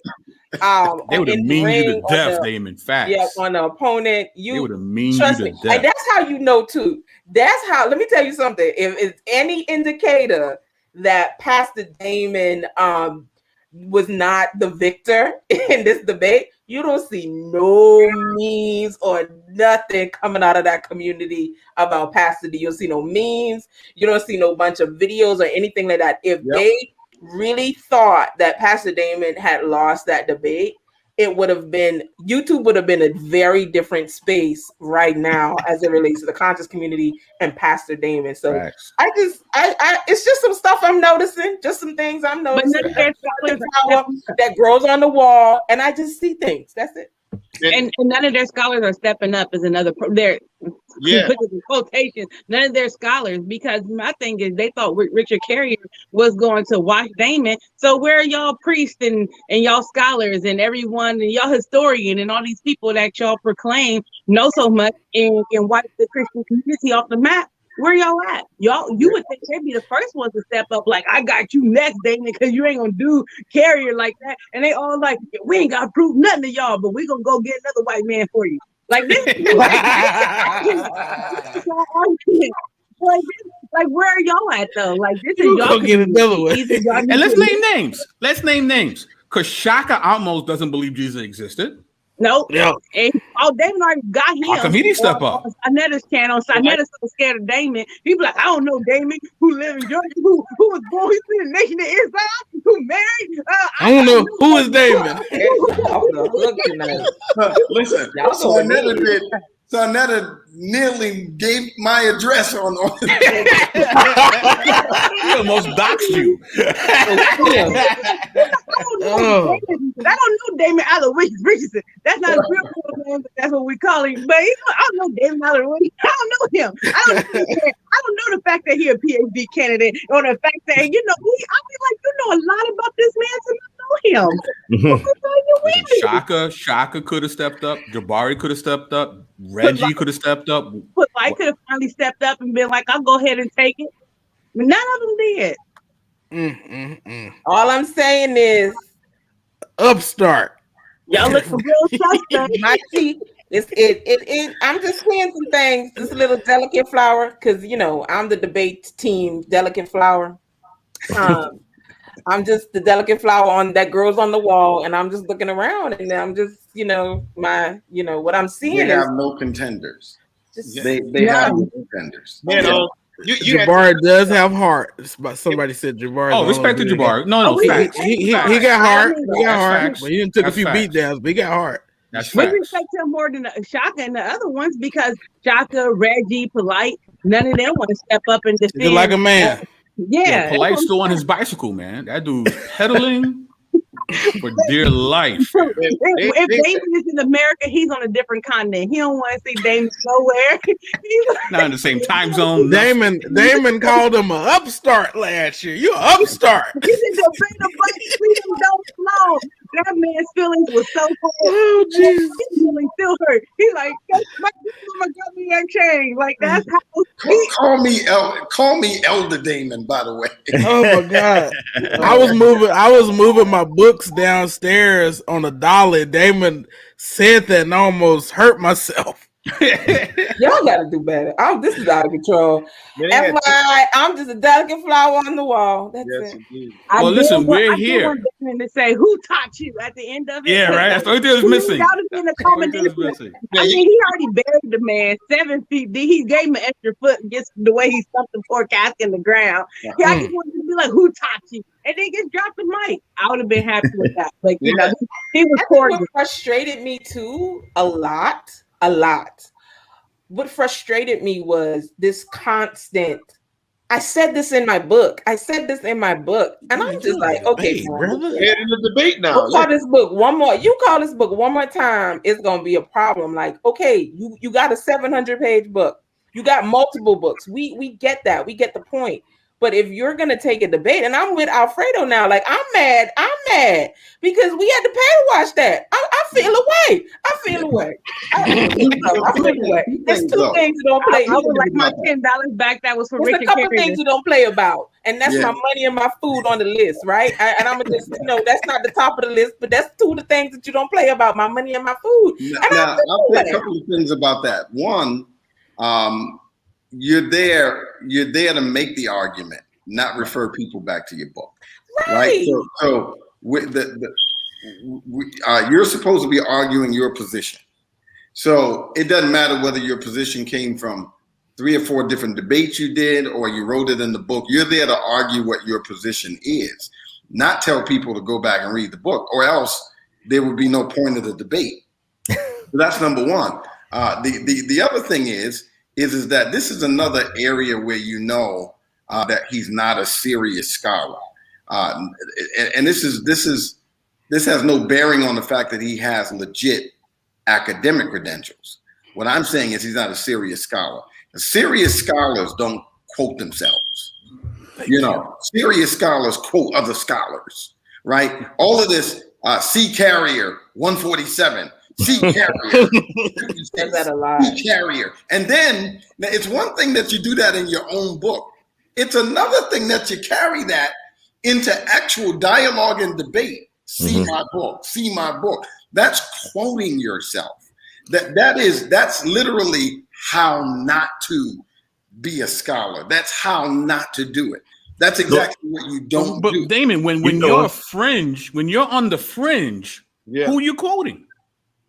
Who are you quoting? That's all you can quote. Yeah. And let's take it one step further. So when you're writing a paper in college at that level, you're not even allowed to quote Dr. So-and-so. You have to say their name because otherwise it looks like a appeal to authority, even if it's not.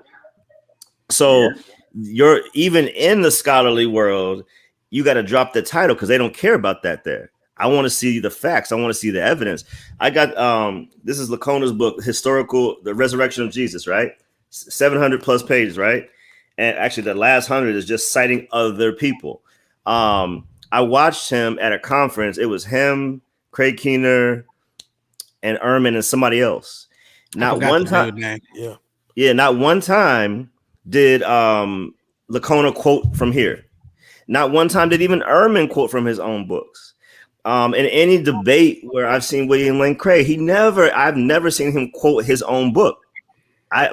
Maybe he has, maybe once or twice, but that you would have noticed if he did it more than once. All the debates, go through the list. Like I've never seen that. No one does that. And so, as Damon said at the beginning, as much as he's debated, he doesn't know how to debate. He doesn't know the rules for debate. I remember in 9th grade, I joined the debate team because my teacher said I should join. My English teacher. I didn't know what a debate team was. And so when you go as a competition, you have to argue 2 times in affirmative, 2 times in negative, whether or not you agree with the position. But you have to know the other side so well that you can win even if you don't believe yourself. So that skill, it's real. But I thank God for that skill now, not because I'm promoting a lie, but just because there is a skill to debating. And now, once you match that skill with facts, then you get what happened with Damon. Now, the one thing in the opening when I essentially kind of mapped out where Carrier would go, the one thing that Carrier didn't do that I told everybody, now watch out. So one of the things I said, now tonight, you're going to hear Carrier quote from a number of scholars. I said, but keep in mind, almost none of these scholars agree with Carrier's conclusion. So his use of them is essentially disingenuous. That was the one thing that I predicted wrongly because Carrier didn't quote any scholar. How could he after you said that? How could he? Yeah. You took that away from him. You see, It's in line with what his a lot of his book too. Like this is what I get, and y'all can tell me if I'm wrong. But y'all probably gonna agree. But Carrier, this is literally what he does. Everybody, if it's 1,000 scholars, let's just say it's 1,000 scholars, right? Just gonna put a number on it. We say it's 1,000 scholars. 999 of them scholars is wrong, and me, Carrier, is right. Listen only to me. Like all of this, he talks about. He says, all of the methodologies that they've used in the past and all the types of stuff, those are wrong. And my way is the only way. And what I'm saying is absolutely absolutely 100% correct. Believe me.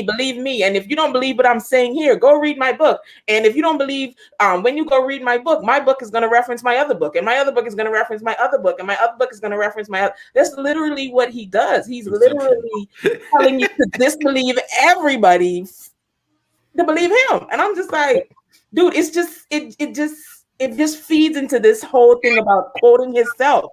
Pastor Damon is correct. You read the book, it's like C carrier. See, you see the number that tells you that there's a footnote. You go to the footnote, and the footnote is him. I need you to make this make sense. I don't know how you establish an argument of but even when he quotes someone else, he'll say that person is wrong, but he'll never tell you why in the footnote. So he needs footnotes for his footnotes. But this is what he did. So this is what he did in the debate, and I was in the chat saying this, right? He tells Pastor Damon when Pastor Damon was talking about the Lord's brother, the Greek, Damon was kind of walking through the Greek. He tells Pastor Damon, "Oh, you're just putting you're bringing interpretations to it, and blah blah blah blah blah blah blah." And he goes ahead and does the same thing. He's like, "Oh no, you're bringing all these assumptions and these interpretations to the text and all this type of stuff." But he does the same thing in order to prop up his position that the word only could mean brother in in a cult or in a community, whatever the case may be.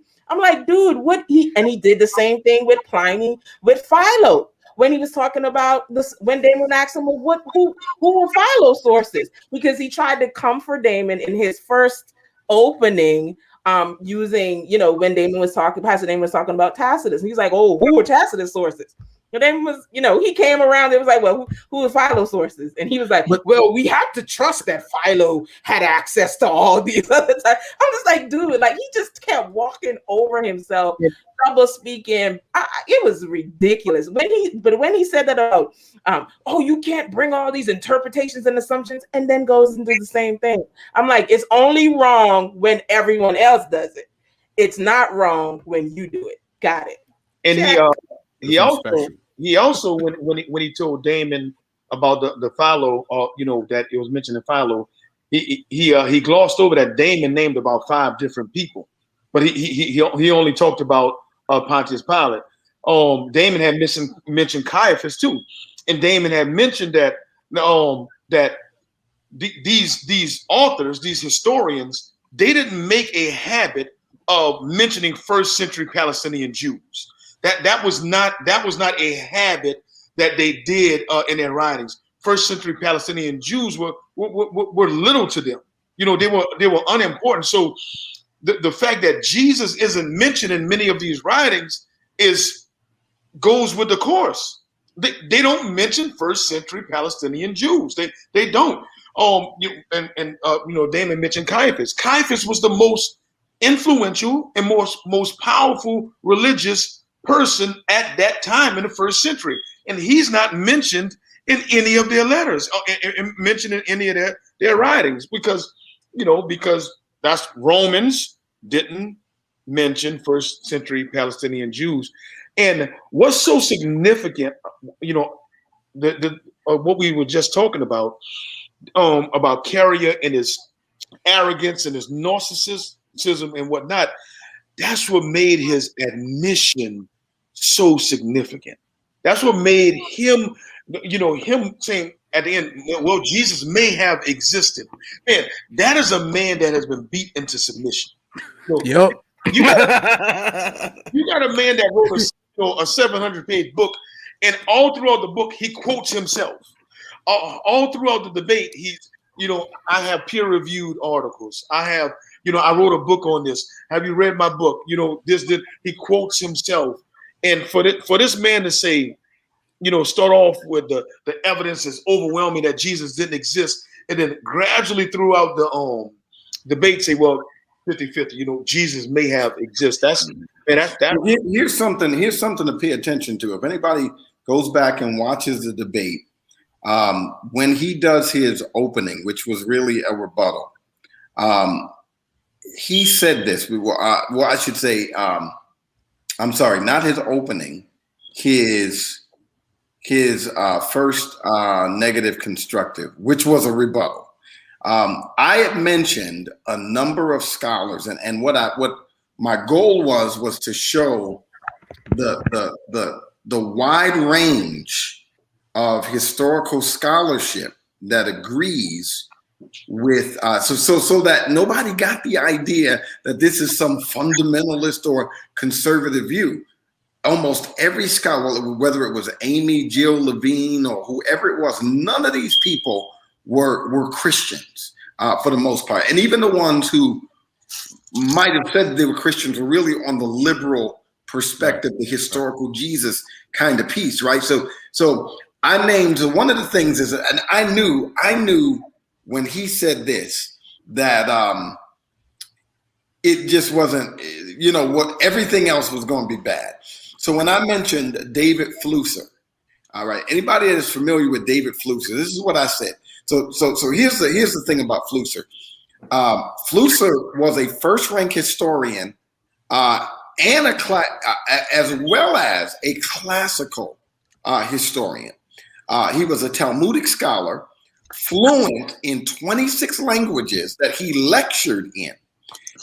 Esteemed Israeli professor at the Hebrew University of Jerusalem, and a rabbi, and considered up until the time that he died, literally, I think it was like when did Flusser die? I think it was in the early 2000s, the foremost expert on early Christianity and Second Temple period Judaism. Flusser said in his research, you can still find the book. The book is called Jesus. It was published in 1969. He said there is no other figure from the period of the Second Temple about whom we have so much historical information. If you go back in the debate, Carrier came out arguing. You see, these historians are arguing from the assumption that Jesus existed. They're not working with the evidence. They started out with the assumption. I'm not sure if people remember him saying that, but when I came back, I said, the only person really doing assuming is you. You just assumed that they assumed that Jesus existed and that none of them did any historical. So you're going to tell me that David Flusser made an assumption. Here's a Jew, widely respected by Christian and Jewish scholars, who was not a Christian himself. You telling me that this man, the foremost expert in Second Temple period Judaism and early Christianity, that he's assuming Jesus existed, and it was his assumption that led to the statement that there's no other figure in Second Temple period history about whom we have so much historical information? You're telling me that David Flusser does not know what he's talking about and that he came across no historical information whatsoever to substantiate his point. Carrier's position was all of those people that I named started from the standpoint of assumption that Jesus existed and not from the standpoint of the evidence as he had. Now, that is not cocky. If that is not the supreme definition of arrogance, at that point, I should have walked away from the debate, because you can't debate somebody that's that arrogant. That every other historian before me started with assumption. I'm the only one, the onlyest one that started with the evidence. Listen, do you know how ridiculous that sounds?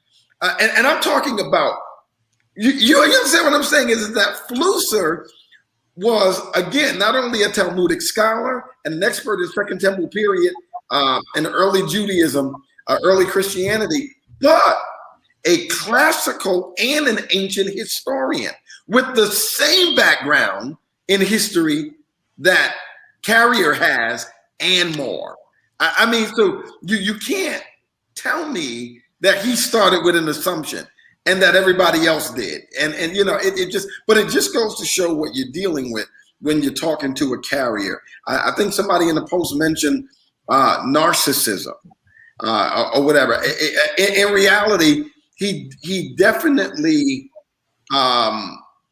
manifest and shows some signs of classical narcissistic disorder in the way that he goes about quoting himself, in the way that he goes about overestimating his significance and constantly trying to prove.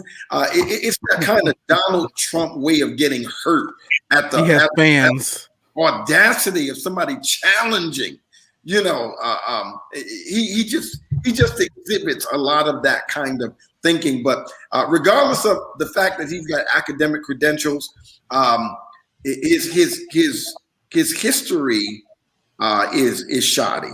His history is terrible. He can't be trusted as a historian at all. He can't be trusted to teach history. He can't be trusted to recount history. He can't be trusted to tell history because his method of dealing with it is essentially revisionistic. It's ahistorical. It's everything that you wouldn't expect from somebody that has a PhD in history. Like, you know better. And so it just speaks to so many other things: heart issues, bias, smoking mushrooms. That's why allegedly. I said there was I think it was Abdul Murray I was listening to one time, and he said, listen, there's a difference between a skeptic and a cynic. Mm-hmm. I'll talk with a skeptic and we'll work through some issues and hopefully they'll come towards saving grace. But you can't do nothing with a cynic because they've already made up their mind. They got their feet planted in the ground. And like you said, Damon, no amount of information or evidence or scholarship is ever going to budge them. That's gonna be the work of the whole, as it always is, but that's gonna only be the work of the Holy Spirit in those cases. Real quick, you said, I forgot he said this. I don't know if, I think he said it because you brought up the Talmud. And then so he quoted the Talmud for some reason. I can't remember what it was. He brought up the Talmud. But the Talmud was after the New Testament. For Jesus, he brought up the Talmud for to as a rebuttal to I think Damon said how the Jews did not have this suffering Messiah motif, that they were expecting their Messiah to come in conquering, right? And freeing them from the tyranny that they were under, right? So Damon brought that up. He brought up the Talmud, and everybody in the chat like, the Talmud? Exactly. And going back to the point earlier, that's the reason that it's actually to our benefit to be proper exegetes and historians, because he was out of his, now to the untrained ear, all his cronies, they may not have picked up on that, or other people that he does read his articles, if they do, they may not pick up on that, and so he can get away with it. But you can't get away with it when somebody knows proper chronology when sources come out. Right. So listen, guys, it's been 2 hours. It's been amazing. I would like for everyone to do one final go around, just some final comments about the debate. We're going to start with MJ Jackson. Well, there was a brother who was having a sit down with Sinetta, and he was telling Ankh that you don't want to go to war with the UA, because if you go to war with the UA, you're gonna lose the battle of attrition. I'm not gonna get that dude. I'm not gonna say his name because he's a narcissist too. I'm not gonna mention his name, but what he said was true, and it was. And the thing about the UA is we try to multiply. We love Elder Damon, but Elder Damon has a ministry where he's trying to train up other people to also be able to stand on the truth of Christianity. So we try to replicate ourselves and pass on what we know and train up others to be able to hold up the sword and the shield of faith. You know what I'm saying? But the truth of what that brother said is you will lose the war of attrition. And what we saw last Friday, it was worth my money because I pay to see somebody get beat down. But I want 50% back. He could give 10. He could give 8 to Damon, 2 to himself, and take the 10 back. Cause now he didn't make his money. He didn't. Those folks in the conscious community who paid him that money, they should feel some type of way. Yeah, because the brother thought he was about to get some easy cash, and I'm sorry, but to my brother Damon, y'all got to put some respect on his name. Of course, we know this is it's all about Jesus, but there's still a certain level of pleasure when the Lord can use you as his vessel at the moment, and it's a joy and a pleasure in serving the Lord. And I was very happy to see my brother do what he had to do. Amen. Pastor Troy, final thoughts. Beat him down, beat you down. That's what you gotta say. Going at the conscious community, beat him down, beat you down. No, I enjoyed. Even though I was working so much but I enjoyed just the team coming together and having the discussions and then seeing it all come together. I enjoyed the fact that the UA. I said, man, the UA community is really a family. UA community is really a family, and we come together and look what the Lord did. When we what the truth says, something supernatural happens when the saints rally. So, man, I enjoyed that. I was disappointed with Carrier, but I still enjoyed that beat down. I enjoyed that beat down that Damon gave to him, but also just to show that all of you guys in the chat, you're part of the UA community. We ain't no slouches, bro. Off top. They got some some heavy hitters in the UA community, and just because we're not on the university platforms at Columbia University, we could throw down with the best of them, and whatnot. Just remember that, man, and we all we got. So let's stick together all the time, and continue to bust them in their head hard, huh? How you call it New Jack City? CMB. All we got. Yes, indeed. Michelle Turner. You went New Jack City and then Cash Money all in the same day. I know, right? Hey, contextualizing. Michelle Turner, final thoughts. I just want to say Bennett has been running roughshod on Sinetta's channel. Jabari done caught a couple of L's, and MJ has been living rent free in his head as well. Shaka was going to do a whole UA postings on his YouTube channel. Did one, got beat up by BK Adam, and refused to do any more. Polite running from Damon, still running from Damon. Damon gets literally demolished Carrier. If I start running up the tab of L's they're taking against the UA community, all I can say is that y'all might want to just start sitting this out. I mean, this ain't pick the work for y'all. I mean, and Pierre just took one of Jabari's proteges down. I mean, it was just an hour of debate and then 3 hours with Pierre, like, let me go ahead and just teach you give you this work for real. I'm like, even the little UA babies is taking y'all down. Fam, just go on and just sit this out. This ain't really. And I'm not an apologist, theologian, scholar, none of that. I'm just a bystander watching the bloodbath that the UA is doing. That's all I'm saying. I'm watching flowers on the wall. That's all I'm saying. The bodega ladies are not those things, but we enjoy the show.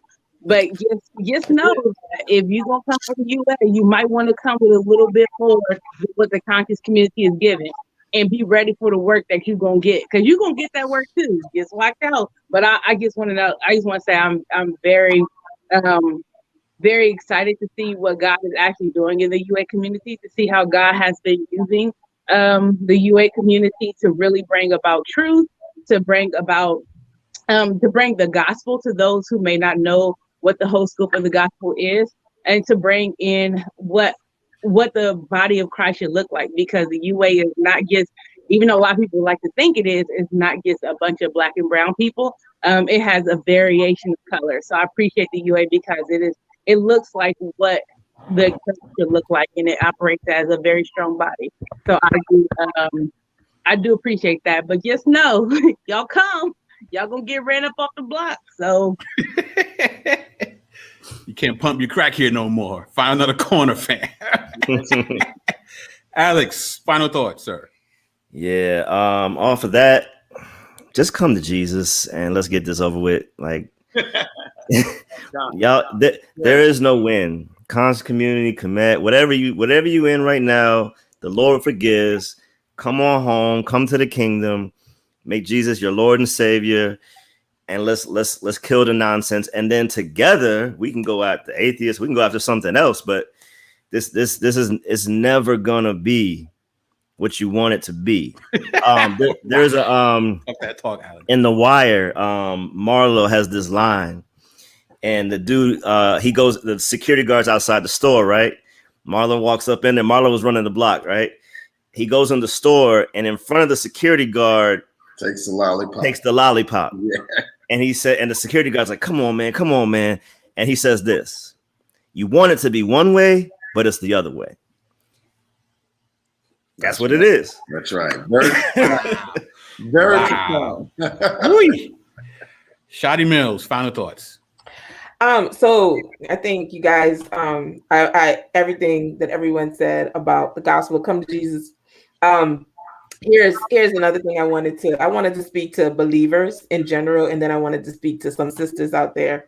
So to believers, listen, you don't have to be afraid of hard questions. Our faith can withstand it. I'm telling you, our God can answer the hard questions, and our faith can address the hard questions. You don't have to be afraid of the carriers. You don't have to be afraid of the conscious community. You don't have to be afraid of any of these people. Listen, the answers are there. It takes a little bit of work. Don't be afraid. Don't buy into this whole anti-intellectualism stuff. Don't take that way out. Listen here, dig deep into this stuff. Get to know your faith. Get to know the history of your faith, because it's beautiful. And let me tell you what it does. Not only does it prepare you to make when you start to give a defense to those that may ask you what you believe, but it does something to your very soul. When you can say, look here for him. This thing called Christianity, it is true.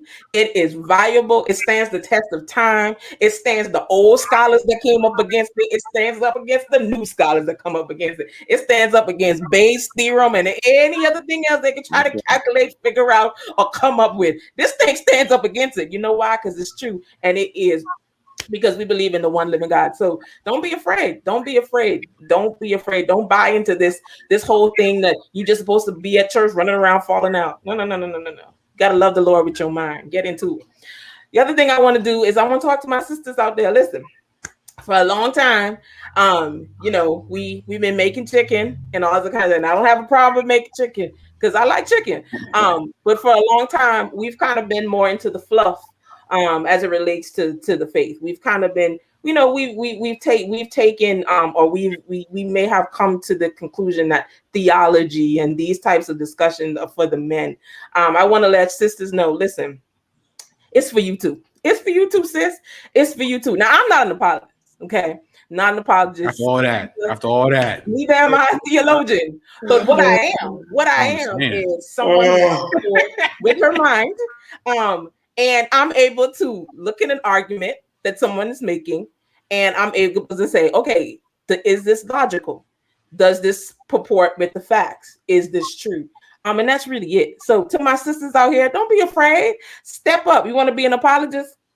It's room for you. You want to be a theologian? It's room for you. In fact, we need more women that's going to seminary. We need more women that's getting their degrees in apologetics. We need more women to do that. And don't be afraid. It's for you too, sis. So that's all I got to say.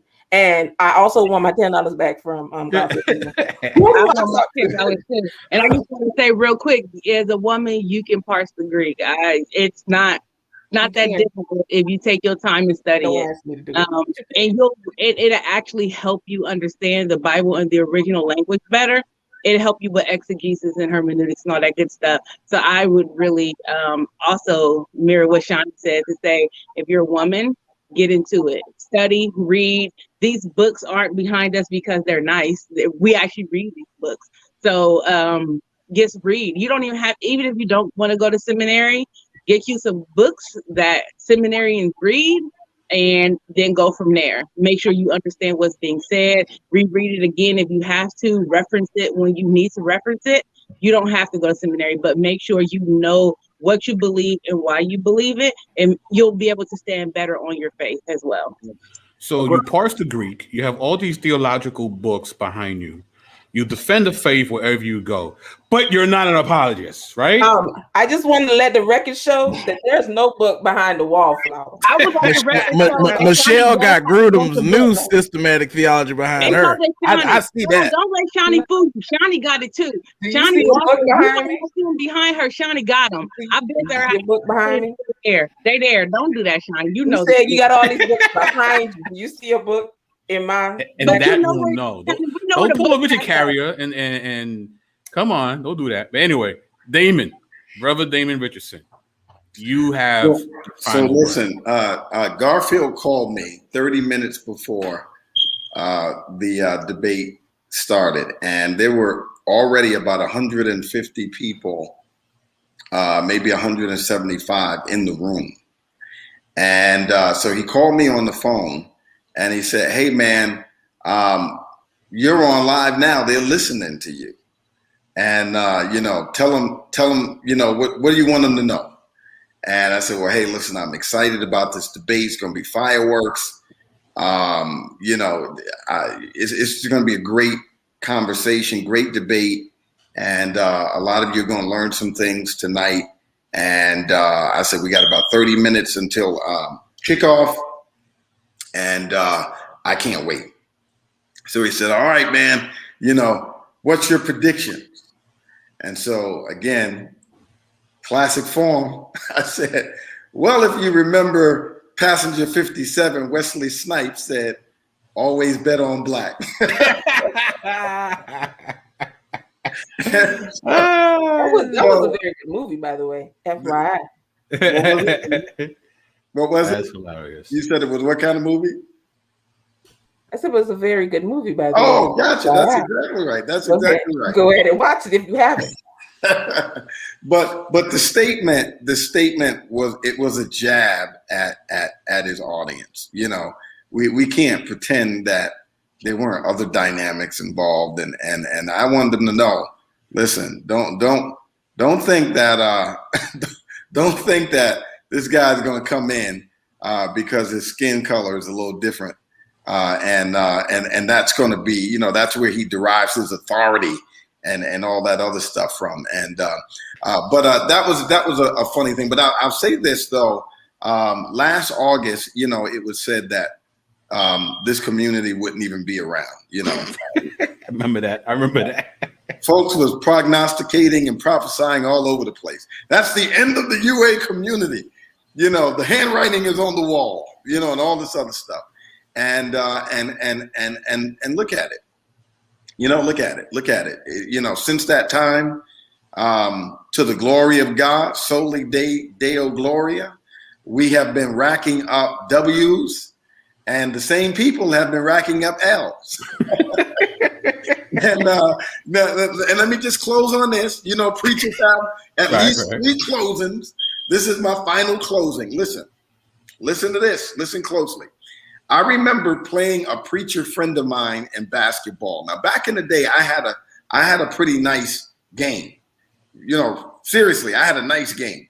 And now we were playing outside, and it was hot, And once it's like 90 degrees and all that stuff, that kind of weather just zaps the energy for me, and I can't hardly breathe, let alone play.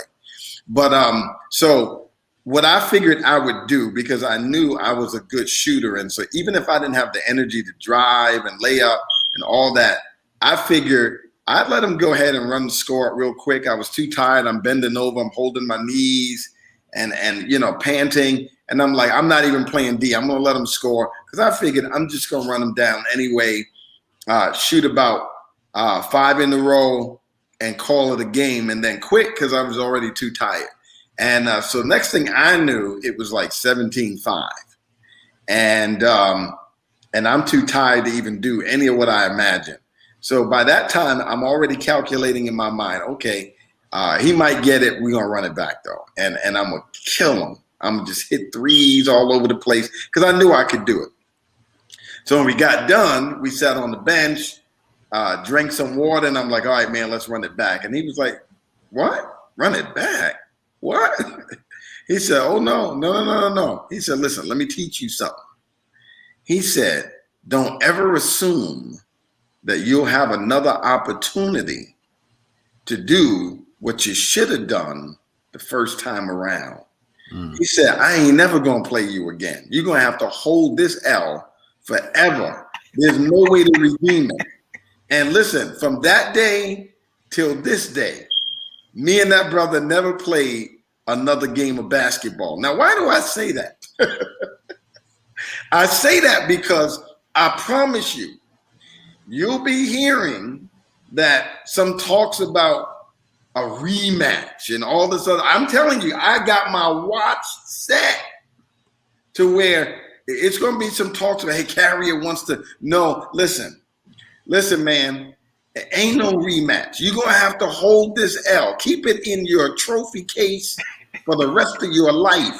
Hold it with dignity. Hold it with dignity. You chose to bring your D game when you should have brought your A game. Ain't no rematch.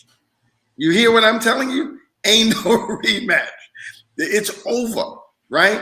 And then let that be a lesson to everybody that's also listening.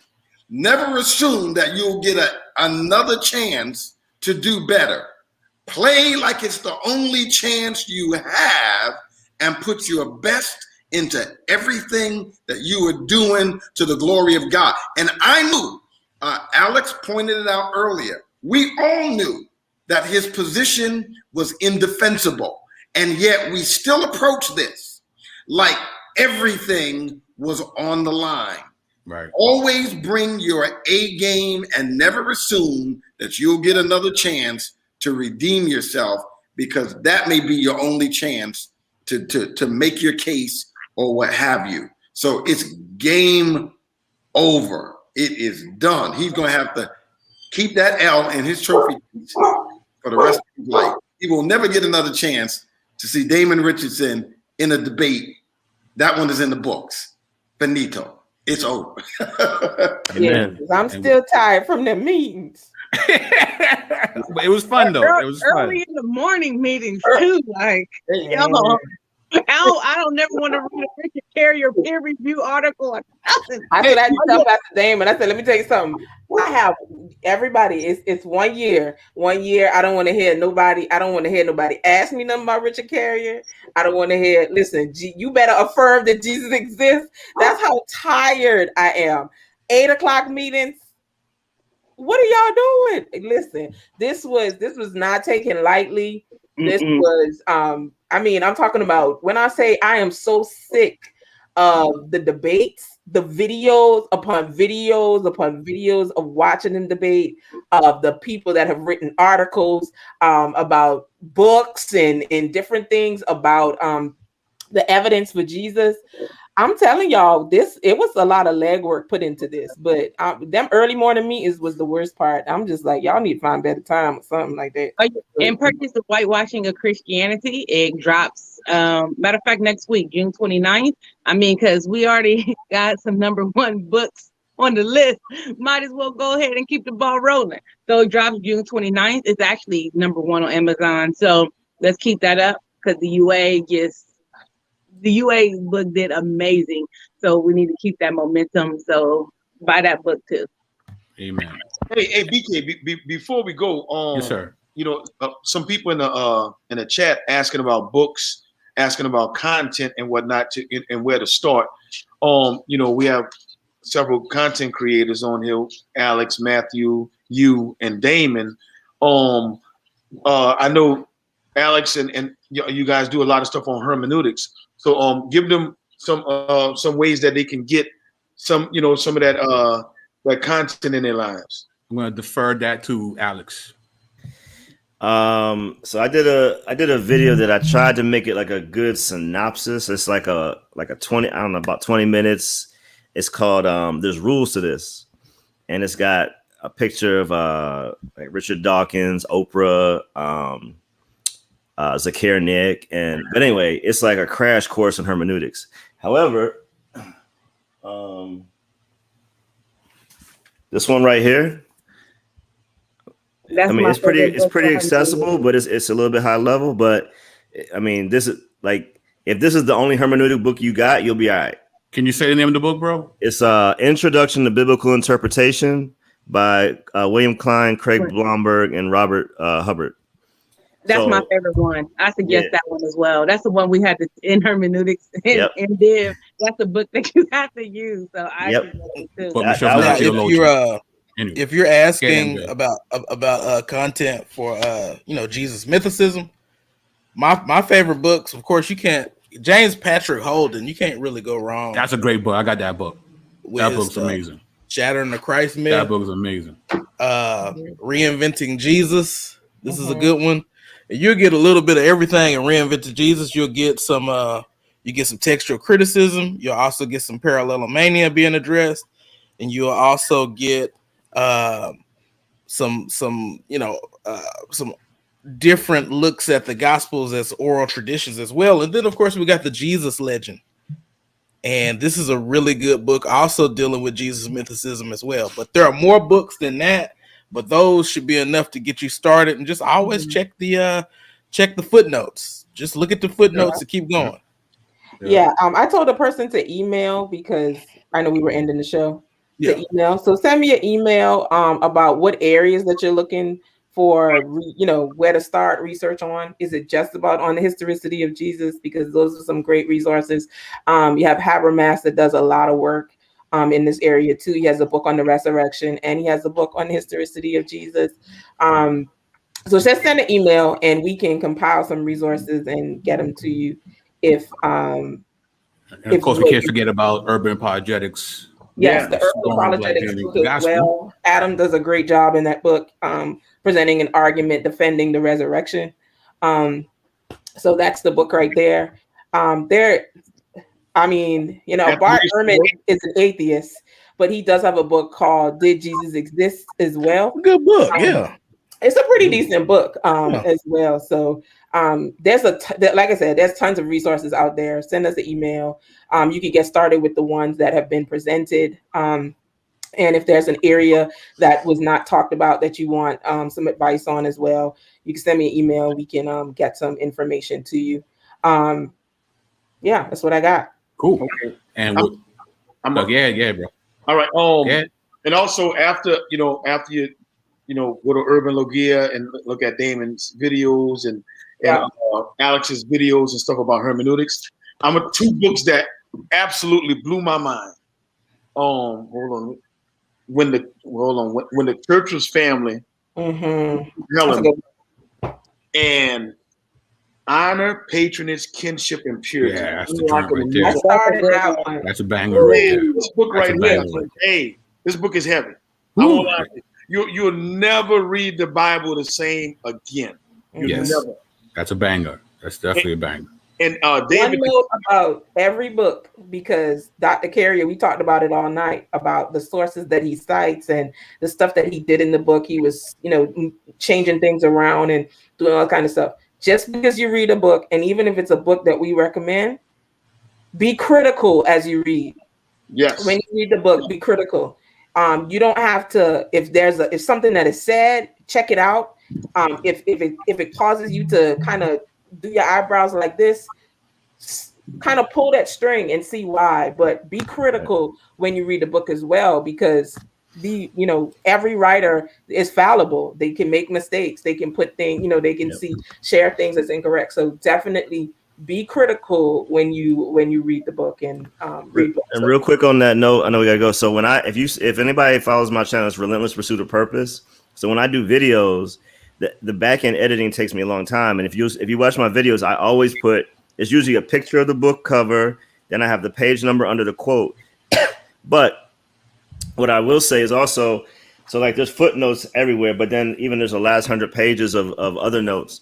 But if I go to their footnote and I can't find the original source, even though it's a trustworthy book, I still won't put it in the video. Like that's how, not because I don't believe them, but it's just like I don't even want to worry about if this is trustworthy or not. And I can find it somewhere else. I can find a better source. So I'm just saying it to say, you could, if I put a source, you can trust the source. Not because of me, but because it took me probably an hour to find it. I probably had to call BK.